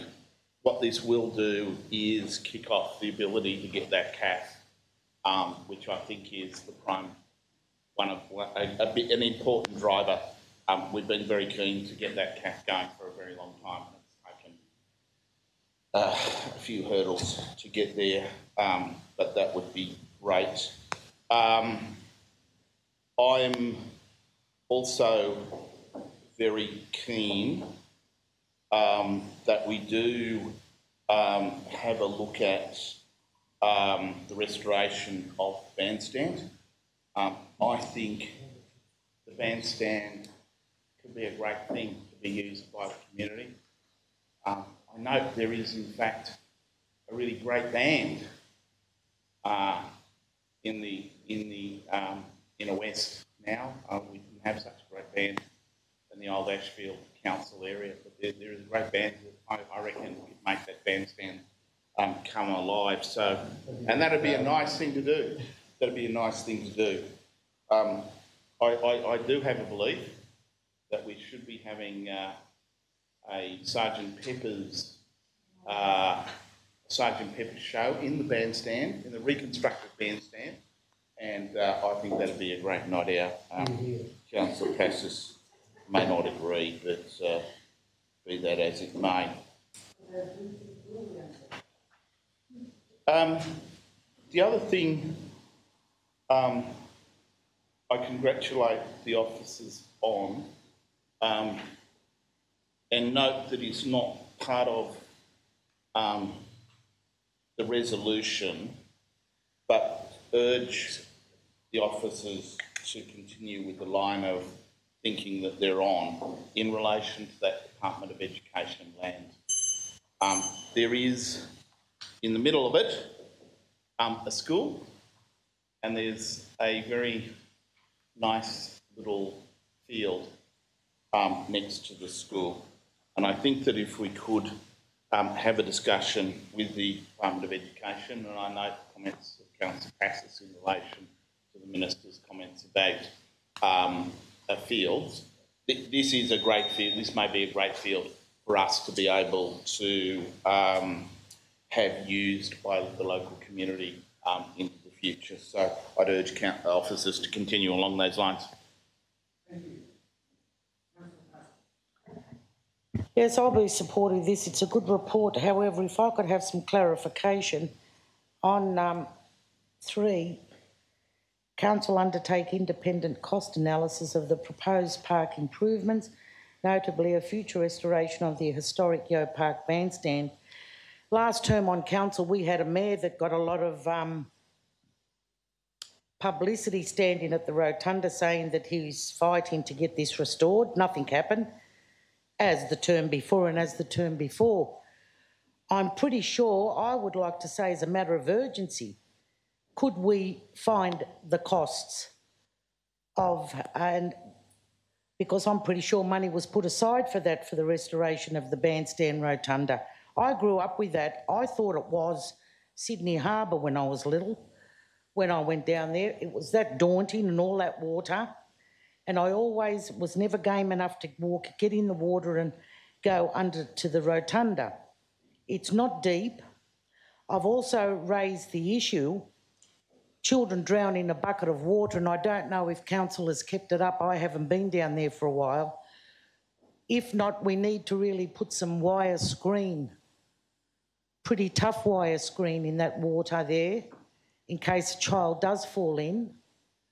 The child will not drown, as close to the surface as possible. It's not deep, but the concrete edge there, a child only has to sit there and they'll fall in, and it takes 5 minutes for a child to drown.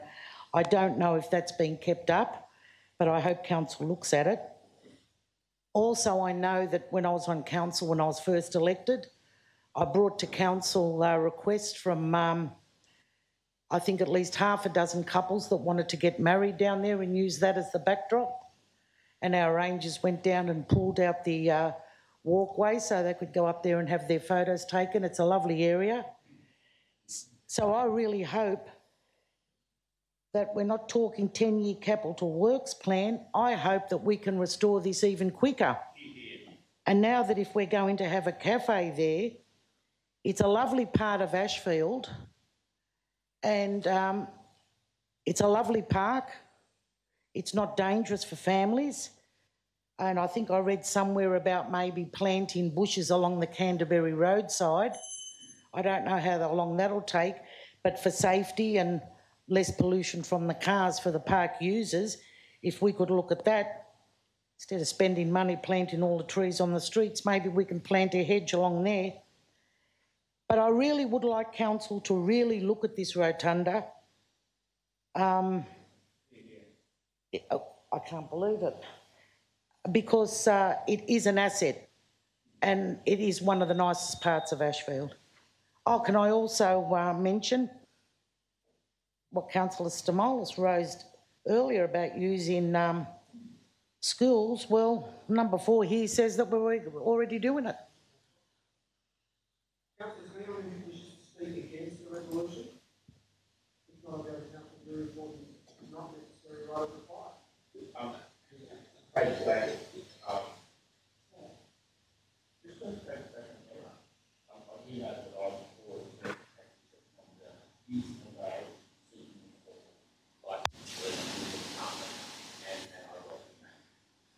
I'll put the jury passes motion. All those in favour?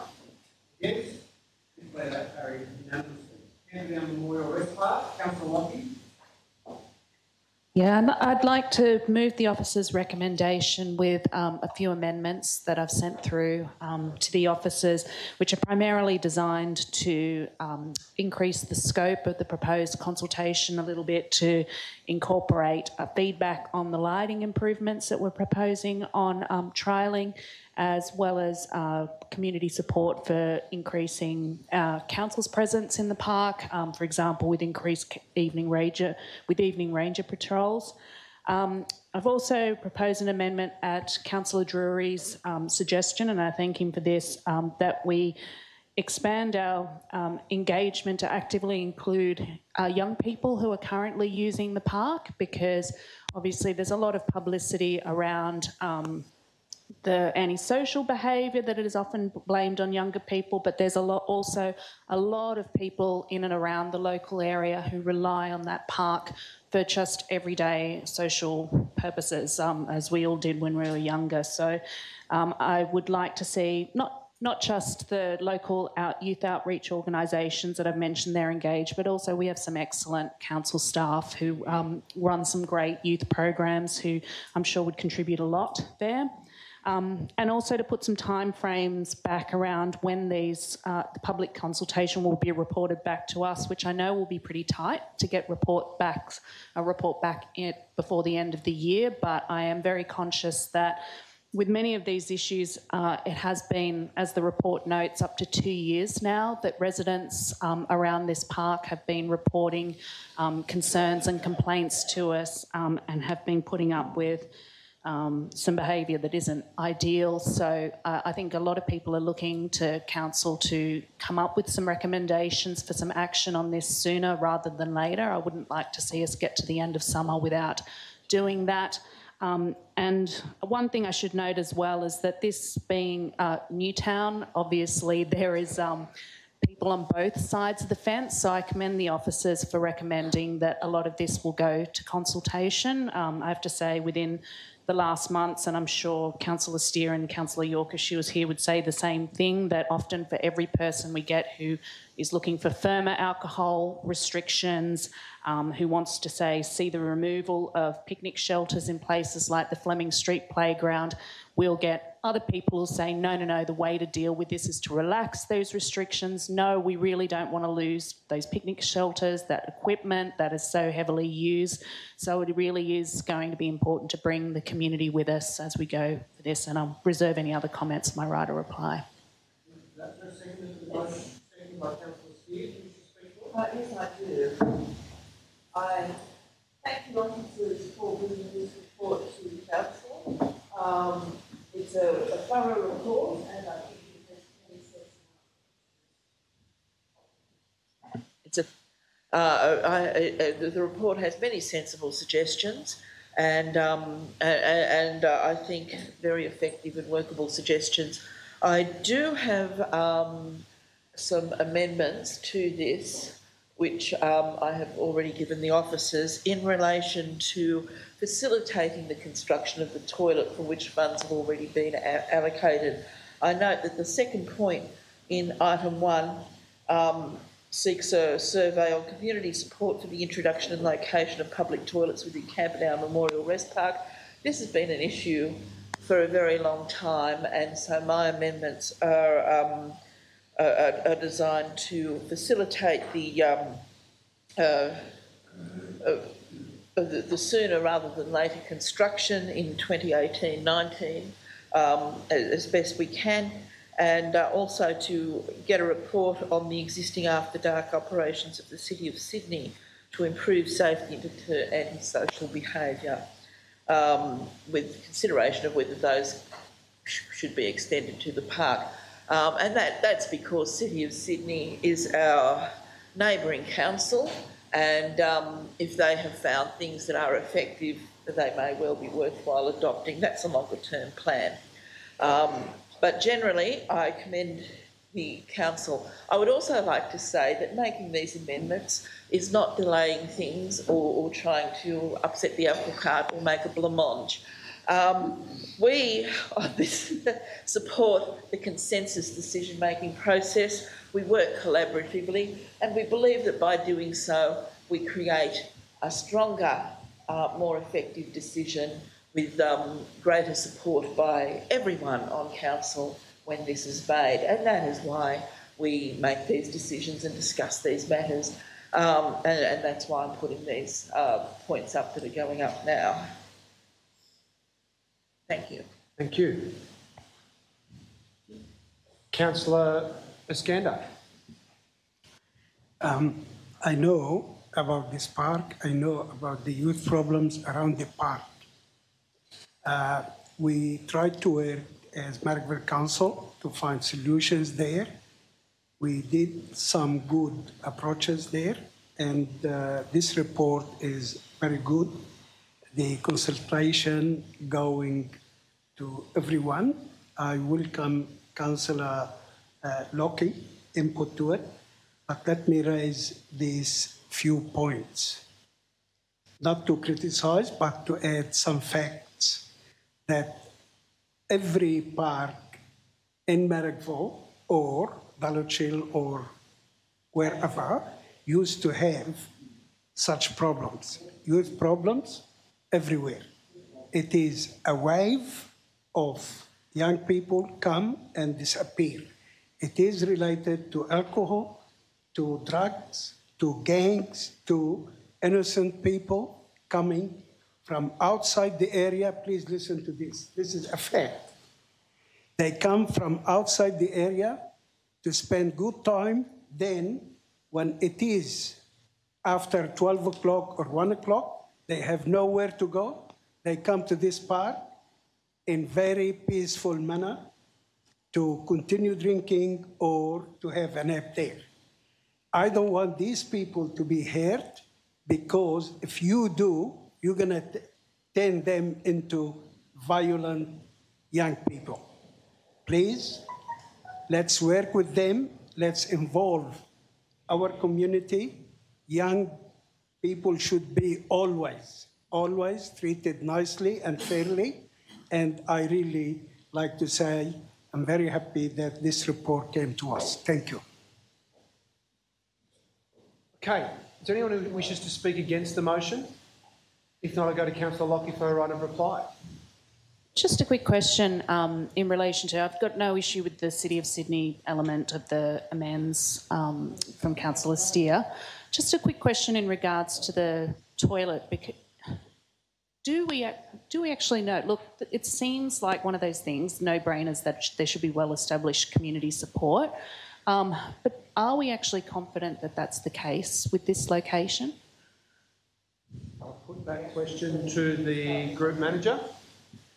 Through the chair, we've had many requests over a number of years to install toilets in this park. In terms of a specific location, council staff have identified about 4 potential options, but we haven't selected the final location.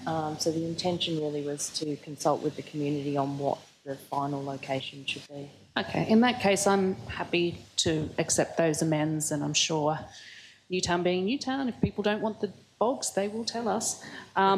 Yeah, look, I'd just like to say thank you to Councillor Iskander for those comments. I think that is really important, and that is actually one thing I would request as well of the officers. I haven't put it in the wording of the motion, but it has been raised that when it comes to that lighting trial, that we don't look to put that in at an unnecessarily early time, because that would be quite punitive for people who are coming to the park, who are just hanging out there in the evening. And as Councillor Skander and the officers and the police have advised, it isn't those sort of early hours of the evening that are causing the issues there. It is primarily quite late at night, early in the morning, that we have had the most issues. So I wouldn't like to see us go too early with that lighting trial up front.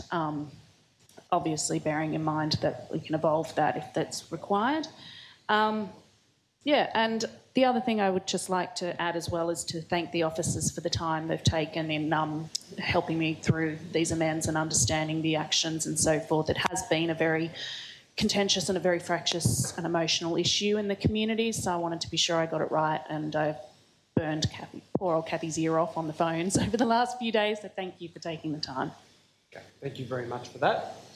I'll now put so the amendments are incorporated. The motion is moved by Councillor Lockyer, seconded by Councillor Steer. I'll put that. All those in favour?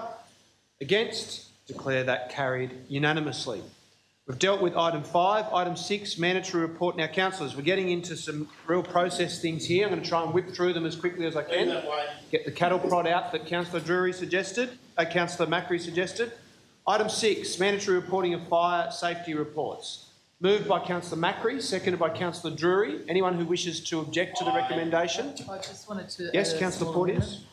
Look, I do think it's quite a serious issue. I'm particularly concerned about the women's shelter, which is requiring very significant upgrades, and I think that we need to keep a tab on this because of the nature of the required upgrades, and also to be sure that they are carried out and that it's done in as fair a way as possible. So I'd like to ask that we add an amendment that a further update on the progress of implementing the required upgrades to these properties be brought to council within the next 6 months. Okay, so I'm sure that can be incorporated into the primary motion. I'm going to take that as assent.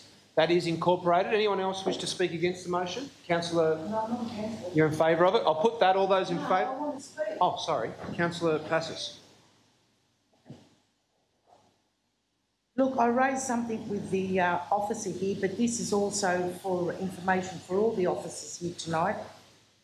We have a women's shelter here, and I don't think we should be nominating the addresses of these shelters. I don't know what the shelters are for, if they're for domestic violence. I think on all the reports coming to council, we have to be very mindful of what information we put out. As we know, women are hiding from the guys or the people that are after them. So this is not just for this report, it's for all other reports. And I hope Ashfield, the council, is mindful of photographs of children in reports that come out in leaflets. I'd like to raise this now. I'd also like to raise, as we're talking about fire, has this council had a fire drill? And have we had fire drills at the other council buildings where staff are concerned? And is it going to happen? Okay, I'll put the question to the General Manager.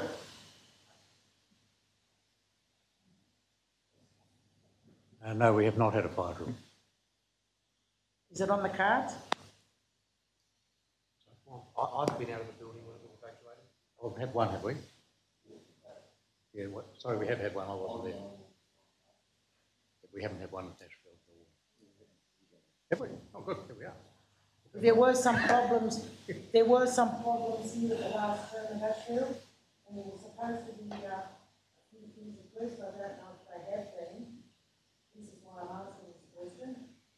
And all our buildings and everything up to par, they're all being checked. How often do we do it? No, the answer, sorry, through the chair, the answer to that is no. We've informed you in the past that Marrickville is well short. Marrickville buildings, civic building is well short of fire safety requirements. Here, as far as I'm aware, is fine. Leichhardt, I believe, also is fine. Can I come back to the first point that Councillor Passos raised about the identification does seem to be a serious issue. Council officers are aware of the protocols around that. Council officers were made aware today. Yeah. In case it shows up somewhere else, and for the officers to go back and tell their colleagues whatever issue comes up. Yeah. That you have to be very careful of nominating addresses of these places. Yes. Can I request or suggest that the report, when it remains online, and the resolution be redacted to ensure that is the case? That is standard practice. Thank you, Councillor Passos, for having raised that. I'll now put the resolution. All those in favour? Against? Declare that carried unanimously. Mayor, could I move item 7? I'll spare you my lengthy kind of report noting many and varied issues in relation to these, and I'll take them up individually with group directors as we go. Excellent. It was a useful report to receive. Okay, thank you. Is there a seconder for that motion? Seconded by Councillor Stamos. Is there anyone who wishes to speak against it? Yeah. No, I just wanted to... I'd like to... We've got Councillor Porteous and Councillor Passos.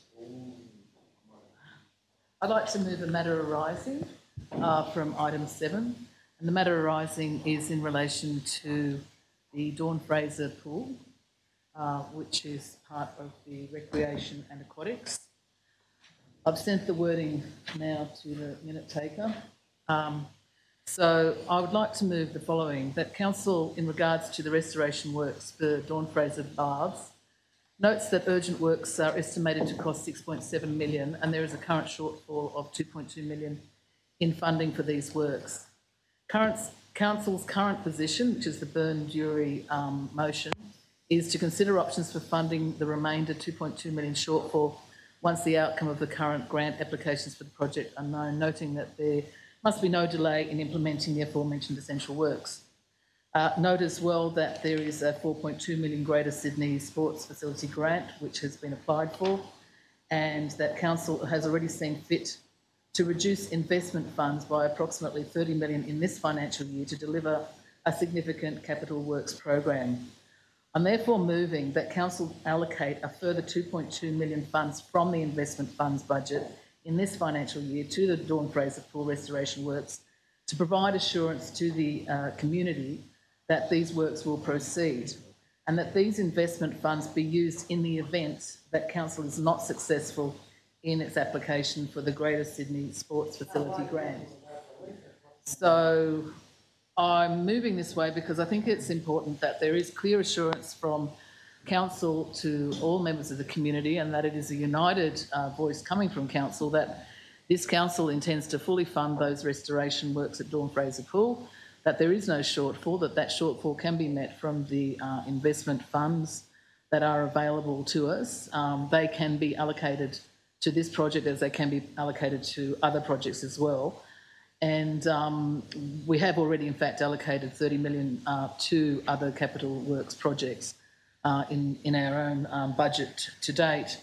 And I think my personal belief is that we will be successful in this grant from the state government, and I think that's the preferred position of all of the councillors, that we don't have to entirely fund this out of council funds, but in the event that we are not successful, to make sure that the community is completely aware of the fact that these works will be funded, that we also move tonight to allocate this funding to ensure that that proceeds. So I'm moving that way as a matter arising this evening. What are you talking about? You're on item 7? Well, I'll just let you know up front I'll be voting against what council is moving. Councillor Porteous, I believe. Same party, same way of thinking. I'd like to just raise something on page 225 of this report under regulatory services. On page 225, 1, 2, 3, the fourth paragraph down, it says monitor compliance with outdoor dining and footpath trading policy, Ashfield, assist business in undertaking any application process for outdoor dining licences. Then it says completed. Through you, Mr Mayor, to the appropriate staff, is it only Ashfield businesses that have to have a licence for the outdoor dining?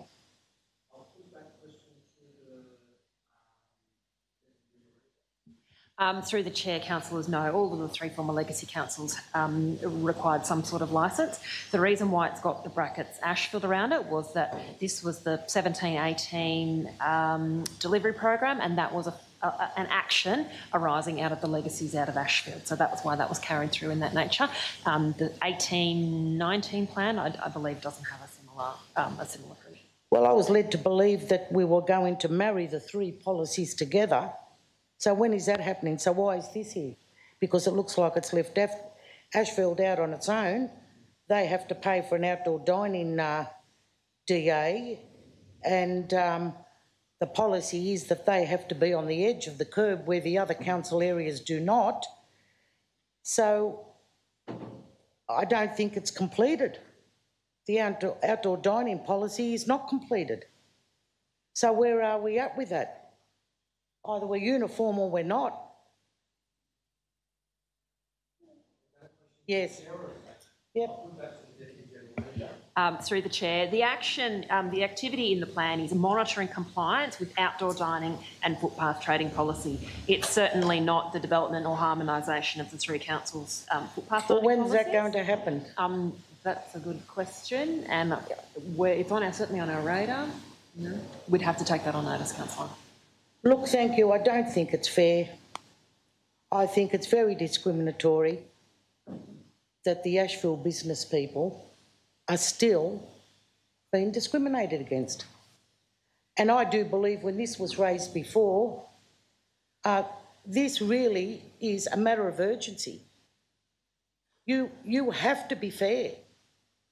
You have to be fair with the businesses. Why should some businesses lose business because their tables are on the edge of the curb? People are not going to sit there, they're getting wet in Ashfield. But why Leichhardt and Marrickville it's okay? Their patrons can sit under the awning against the facade of the shop. And all you have to do is go around Ashfield. I've raised this on numerous occasions. This was a purely political policy when it was implemented. Go and have a look at council's furniture. Go and have a look at the obstruction along facades of buildings. And yet we're making the businesses pay. We've got bike racks, we've got boxes, we've got God knows what else. In certain places we've got seats against the facade. The most busiest thoroughfare from Ashfield Station up Charlotte Street, outside the Catholic Club, we've got a seat right along the facade of the building. We've got planter boxes. And yet we tell the shopkeepers they cannot because the visually impaired need to tap their stick along the facade of the shops. I don't want to go through all this again, but this has to be a matter of urgency. So I'm just raising that, and officers, please take it on board. It's not going to cost all that much money to do that. It's only a couple of hours of staff's time to get this policy uniform. Thank you for that. I'm going to seek some advice from the council officers about the matter arising proposed by council. First, in relation to investment reserve, I'm going to ask the chief financial officer to identify for councillors what the investment reserves are and whether those funds are already there. Through the chair, our investment portfolio is made up of a number of reserves. Those reserves include our domestic waste levy. They include the employee leave entitlements levy. They include the various Section 94 funds that are across council, Leichhardt, Marrickville and Ashfield.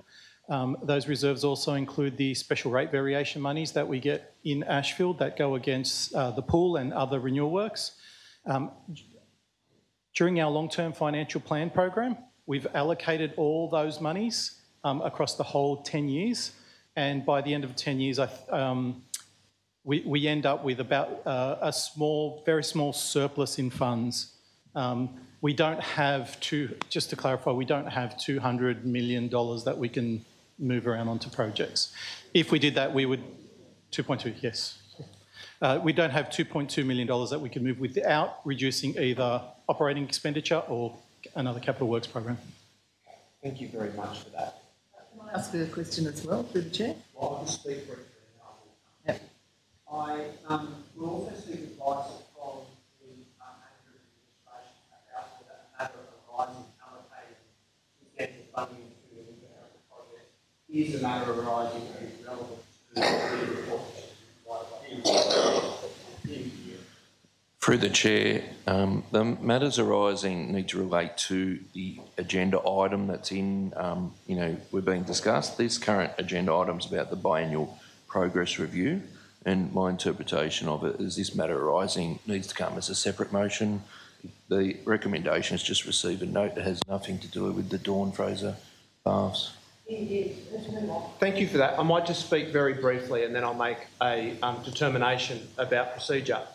I can understand... Can I also have a right of reply to what that has been before? You'll be able to ask a further question. No, you'll be able to make a further question through the chair subsequent to me speaking.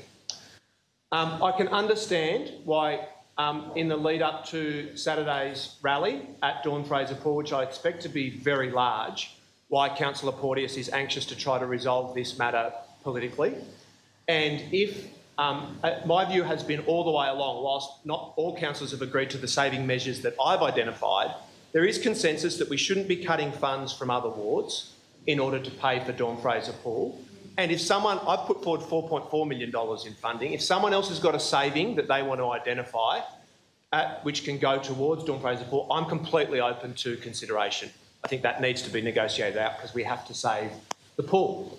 It's quite clear from the officer's advice that we've received that this is not a matter arising relating to the report that we have received, so it should be ruled out on those grounds. But putting that aside, in relation to the Code of Meeting Practice, councillors are well aware that under the Code of Meeting Practice, a councillor is required to identify a funding source before moving a resolution that involves the expenditure of funds. Referring to amorphous investments is not an identification of a funding source. For example, were the motion to read, we will cut from employee entitlements and superannuation $2.2 million to pay for Dawn Fraser Pool, I would strongly disagree with that, but that would be the identification of a funding source. Were we to identify Section 94 funds, as we did at a previous meeting where we cut the indoor sports centre in order to fund Dawn Fraser Pool, that would be the identification of a funding source. Were we to choose to cut money from another ward, from S94 funds that were allocated to a different suburb or a different former local government area, that would also be an identification of funds. So I would suggest to Councillor Porteous that in order for it to be a saving, then she would actually need to identify where those funds are coming from, not just an amorphous description of investment accounts. So for those reasons, I don't think that's a motion that can be taken seriously. I would strongly encourage Councillor Porteous to table a motion at a subsequent meeting which identifies specifically where the funds will come from. But in the meantime, quite obviously on two counts, the matter arising would need to be ruled out of order. Both the fact that it is not a matter arising relating to the officer's report or the motion, and there is no identification of where the $2.2 million would come from. Now, councillors, further discussion? So could I ask a couple of questions through the chair? Of course. Okay, first of all, through the chair, I'd like to ask the Deputy General Manager for Finance, what is the current investment funds that are available, first of all, and how much of those funds have been allocated in this financial year to other capital projects? And I'll put that question to the Chief Financial Officer. I'll come back to you, but I'll put that question to the Chief Financial Officer. I'll wait for Mr. Mullens to put up. Point of order. Yes, Councillor Steele. Council is apparently leaving the meeting while creating a disruption. Councillor Porteous. To the Chief Financial Officer. The question was, what infrastructure projects have investment funds been allocated to? No, that wasn't the question. Oh, sorry. That wasn't the question. If you could repeat. The question was, what is the total amount of investment funds which are in this financial year and what is the amount that have been allocated to capital projects, which I understand is approximately 30 million, but just ask for clarification on that. I'd also like to ask... I'll put that question, it's a complicated question, so I'll put that question to the Chief Financial Officer. Through the Chair, as of September 2018, we had $208 million worth of in the investment portfolio, which was made up of the various reserves. Does that answer your question, And the second question was how much of that has been allocated to capital works projects? I'd have to take that on notice to give you the exact number. So the other question is the long-term financial plan has funding which is allocated over a 10-year period, and that is a drawdown of the infrastructure working funds, which are part of the investment funds. Yep. And leaves at the end of the 10-year period over 6 million, which is still available. But it's available in 10 years' time. But my understanding is that those funds have been allocated and they can be allocated in a different way over that 10-year period. They have been allocated, but the Council has a prerogative to change that allocation during that period of time. Of course, that's correct. So if you just have a clarification of that. Of course, that's true. Can Council reallocate funds over 10 years? Through the Chair, yes, Council can reallocate funds across the 10 years and Council can choose to move capital projects as they wish.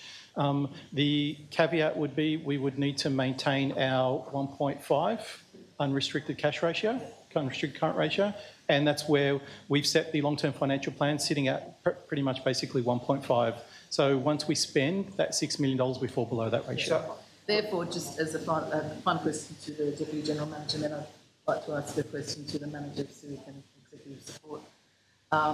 Therefore, we are able to allocate 2.2 million to another project because we're allocating that in the 2018-2019 financial year, and that would obviously we would need to in future years look at a reallocation, but that can be done. Well, sorry, that's the question. Yeah, but I'm going to have to answer that as the person. I actually don't want the answer from I know. you. No, I understand, and I know that you would like there to be a different answer. No, I'm requesting that be responded to. Well, he's answered that question. No, he hasn't answered that question. Can funds be reallocated? That has been answered. And can that be done tonight without you identifying the project that will be put off? No. No, I've asked the question, there is more funds in there than there are projects.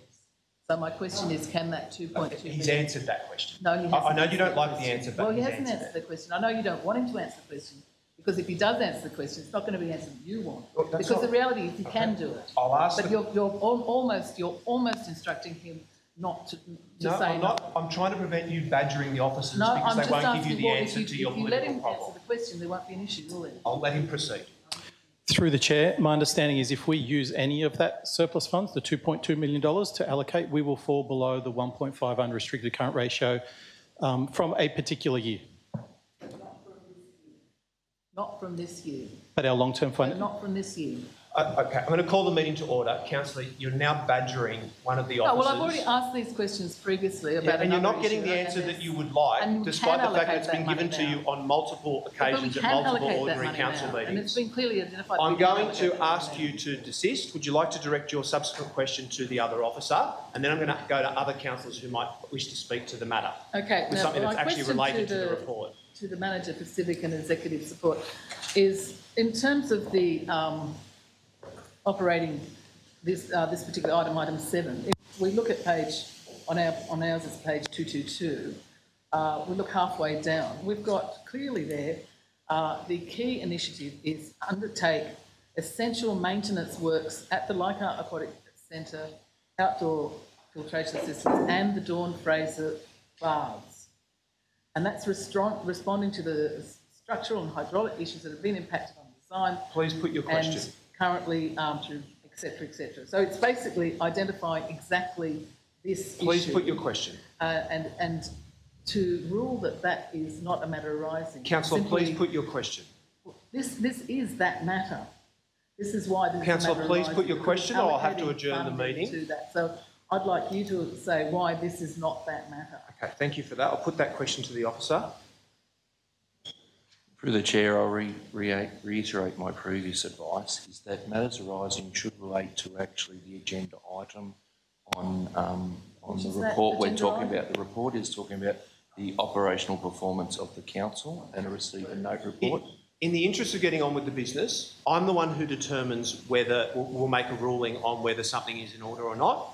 I'm happy to to put aside the advice that we've received about whether the matter could be moved as a matter arising, and I'll put it back to you. So I'll allow it to be moved as a matter arising, and I'll put it back to you that if you can identify the funding source, then I won't have to rule it out of order. Would you like to let us know where you will be finding the $2.2 million?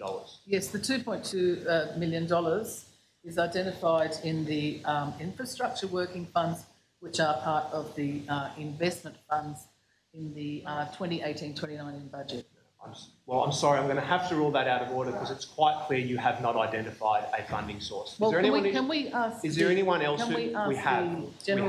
The Deputy General Manager, if that is a legitimate funding source. Yeah, no, we already have. Yeah, can I have the answer? No, he's answered the question at length. Is there anyone else who would... Well, I know you would like to insist on you being the only person who would speak on this item. I'll adjourn the meeting for 5 minutes if you can't persist. Is there anyone else who would like to speak to the matter? If not, I'll go to Councillor Jury for his right of reply. Firstly, this is key because what we are meant to be talking about is how we did in relation to the last quarter of 2017-2018. That is what the report is about. Those who are bothered to go through the report would, would note that we have progressed a great number of matters, and there are other matters that we are perhaps falling a bit behind for various reasons. As I said, there are a number of, after reading this report, there are a number of questions that I wish to have further discussions with the group managers. I think there's a lot to be congratulated in this. There's some great work. It reports on some fantastic things. I love the Spark Theatre's productions, and so those things. It's great to see that recorded in this report. But unfortunately, this hasn't really been a debate about this. This has been an attempt to take $2.2 million out of funds which will go to other projects, which are allocated to go to other projects in the municipality to fix the Dawn Fraser debacle. Now, I am not prepared to actually consider that on the basis of a motion put up at this point without properly considering if we spend that 2.2 on Dawny, then what else don't we do? What else, Councillor Lockie, in your ward don't we do? What else, Councillor Hesse, in your ward don't we do? Because that is the concern I believe we all should have. Point of order, Mr Mayor, point of order. Are we in possession of ward-based budgets and operational plans? I don't know what Councillor Jury is referring to. I think it was a rhetorical play, so I'll ask Councillor Jury to be less colourful. Oh, it's hardly possible. It is hardly possible. No, there isn't a ward-based budget, but I tell you, there's a whole lot of punters in Ashfield. If I go and tell them we're ripping out $2.2 million to whack into Dawny to fix point of order, Mr Mayor. There's been no suggestion that that's the case. There are no ward-based operational plans. There are no ward-based budgets, and no one's asking to take $2.2 million away from Ashfield. I don't understand the points that he's making. Okay, well, I'll make it really clear for you, Councillor Stamlis. Where is the 2.2 coming from? I'll call the meeting to order. But the investment fund is not a magic pudding, Councillor. I'll call the meeting to order. It is not a magic pudding. Merger funds are a magic pudding, I tell you that right now. Ask the public about the millions we're spending on that. Councillors, we've got 3 items left. Councillor Jury is making a right of reply. Councillor Stamlis, you've interjected twice with points of order about about rhetorical points that Councillor Drury was making that are in no way a breach of the code of meeting practice. Councillor Drury will be heard in silence. Please proceed. The funds identified by Councillor Porteous are not a magic pudding. It is not a magic pudding. Okay, we'll adjourn the meeting for 5 minutes. We'll adjourn the meeting. You've interjected. Yes. Between yourself and Councillor Passos.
referral for the motions to be provided to Council and then we reconsider it when we actually have those motions, have those policies before us. So Okay, we've got the primary motion from Councillor Macri, a foreshadowed motion for deferral from Councillor Porteous. Is there a seconder for the foreshadowed motion? Seconded by Councillor De Cruz. Is there any further discussion? If not, I'll go to Councillor Macri for his right of reply.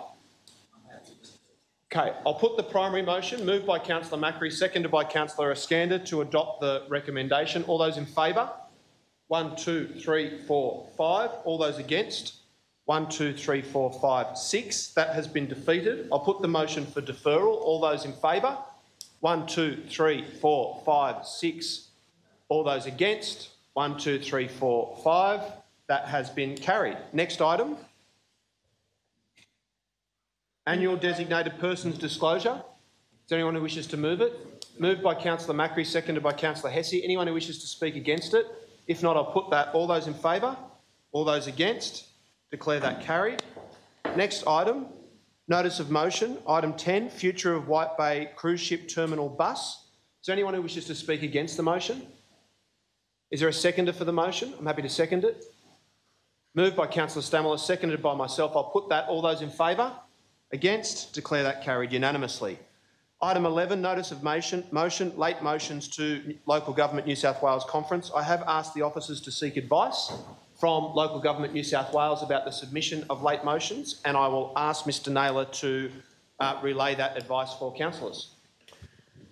Through the Chair, the advice from Local Government New South Wales is, while the business papers are yet to be released, there's over 100 motions already on the current business paper to be considered, and their advice was that any late motions won't be included in that and unlikely will be considered at all at the conference due to the volume of motions. Okay. Councillor Porteous, do you wish to speak to it?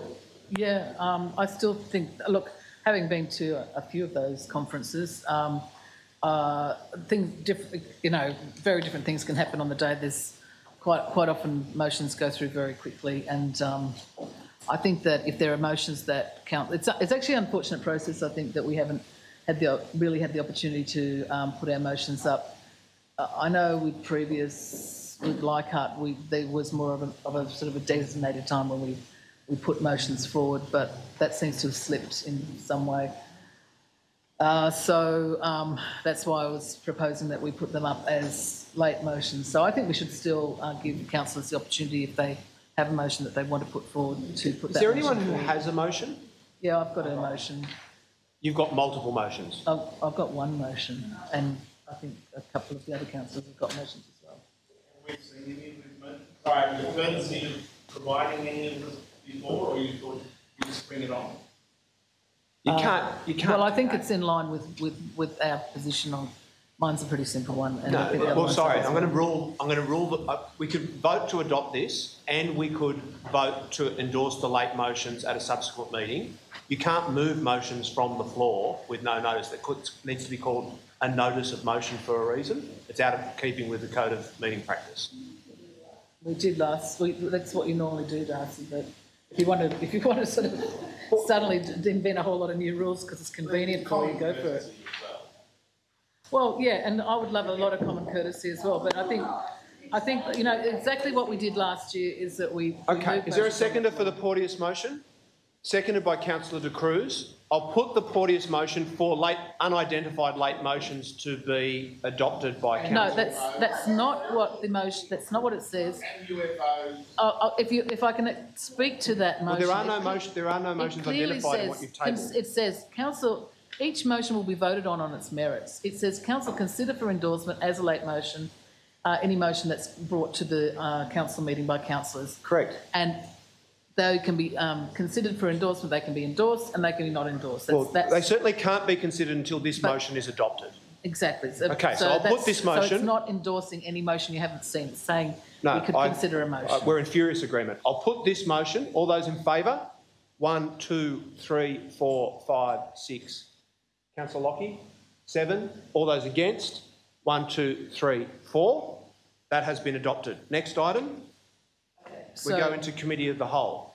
So no, as we have passed that, then we can therefore. No, I'll have to rule any motion that you table now as out of order because it's not in keeping with the code of meeting practice. Quite obviously, you'll need to table it as a notice of motion at a subsequent meeting.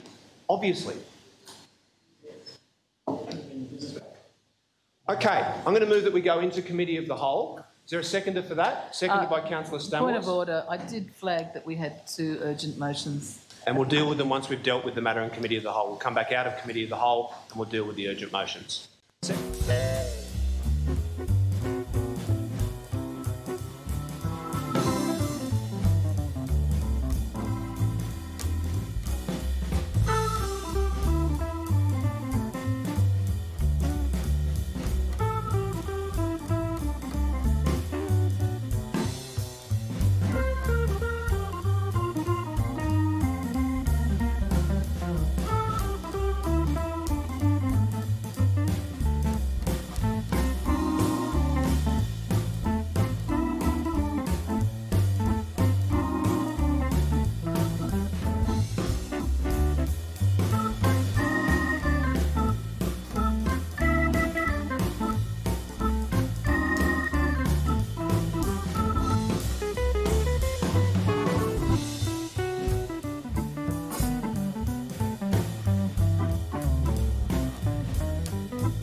In the US, where Roundup has been found to cause cancer, non-lymphatic Hodgkin's lymphatic, and more recently we've got the Cancer Council of Australia, which has also come out very concerned about the Roundup and the possible carcinogenic risk that it provides, particularly to people that are working with it, grounds people, and my concern particularly is our council staff, who I know do use Roundup. It's used in our parks and our gardens, it's used in our playgrounds, it's used in our sporting fields, and of course our residents are in contact with it, children are in contact with it, animals are in contact with it. I think, and obviously some of you would have seen the Four Corners program as well about Roundup and the really concerning issue that there hasn't been any further consideration for the last 2 decades here in Australia by our key body, which is meant to make determinations as to the risk factors of pesticides and herbicides. So I think that in terms of council, we as a duty, we need to be on the front foot with this, and I think at the very least we should get a report that comes back to council identifying where we're using Roundup and how we're using it, and are the proper, what procedures are being used by the council staff. Are they safe? Are they being done in a safe way? And how often it's being used as well. And I think we should also be supporting the Cancer Council of Australia in their call that we ensure that we do get the peak body to consider the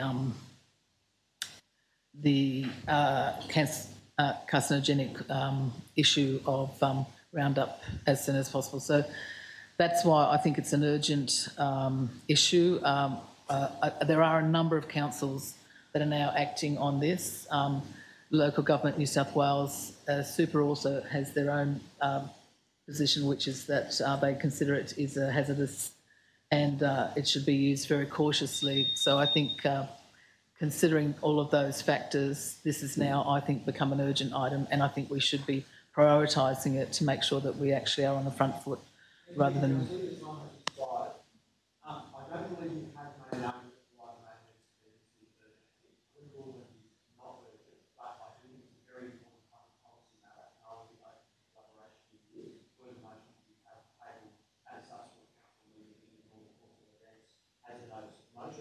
I will rule that it is not urgent, and as you're aware and make use of the procedure yourself on multiple occasions in the past, that means that the matter has been determined. Councillor Gough. Yeah.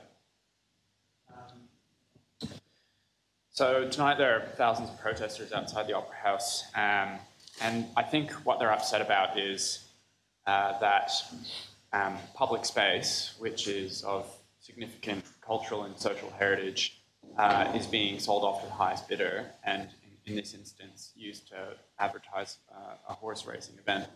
And it's really, I think people are infuriated because it's showing that, you know, that the racing and gambling industry is deeply imbricated in our state politics. I think this is significant for us because I think we should stand in solidarity with the City of Sydney. I think, you know, we would be very, very upset if state government were forcing us to have commercial advertising on a significant cultural or social, an item of significant social or cultural heritage. So, and I think it's urgent because it's happening tonight, and I think it's important. You know, many people in the community have contacted me about it and said it's, you know, they're disgusted and they think that council should show its support, and I think it's timely. Okay, thank you for that. I note that the event has already concluded, and whilst I agree that it's a matter of great public importance, it's obvious that the matter is not urgent. There is nothing that will take place if council doesn't resolve this matter tonight, and I would make the same invitation to Councillor Kiat to put forward what is an important issue through the proper process at a subsequent meeting as a notice of motion. I will rule that it is not urgent, and I declare the meeting closed.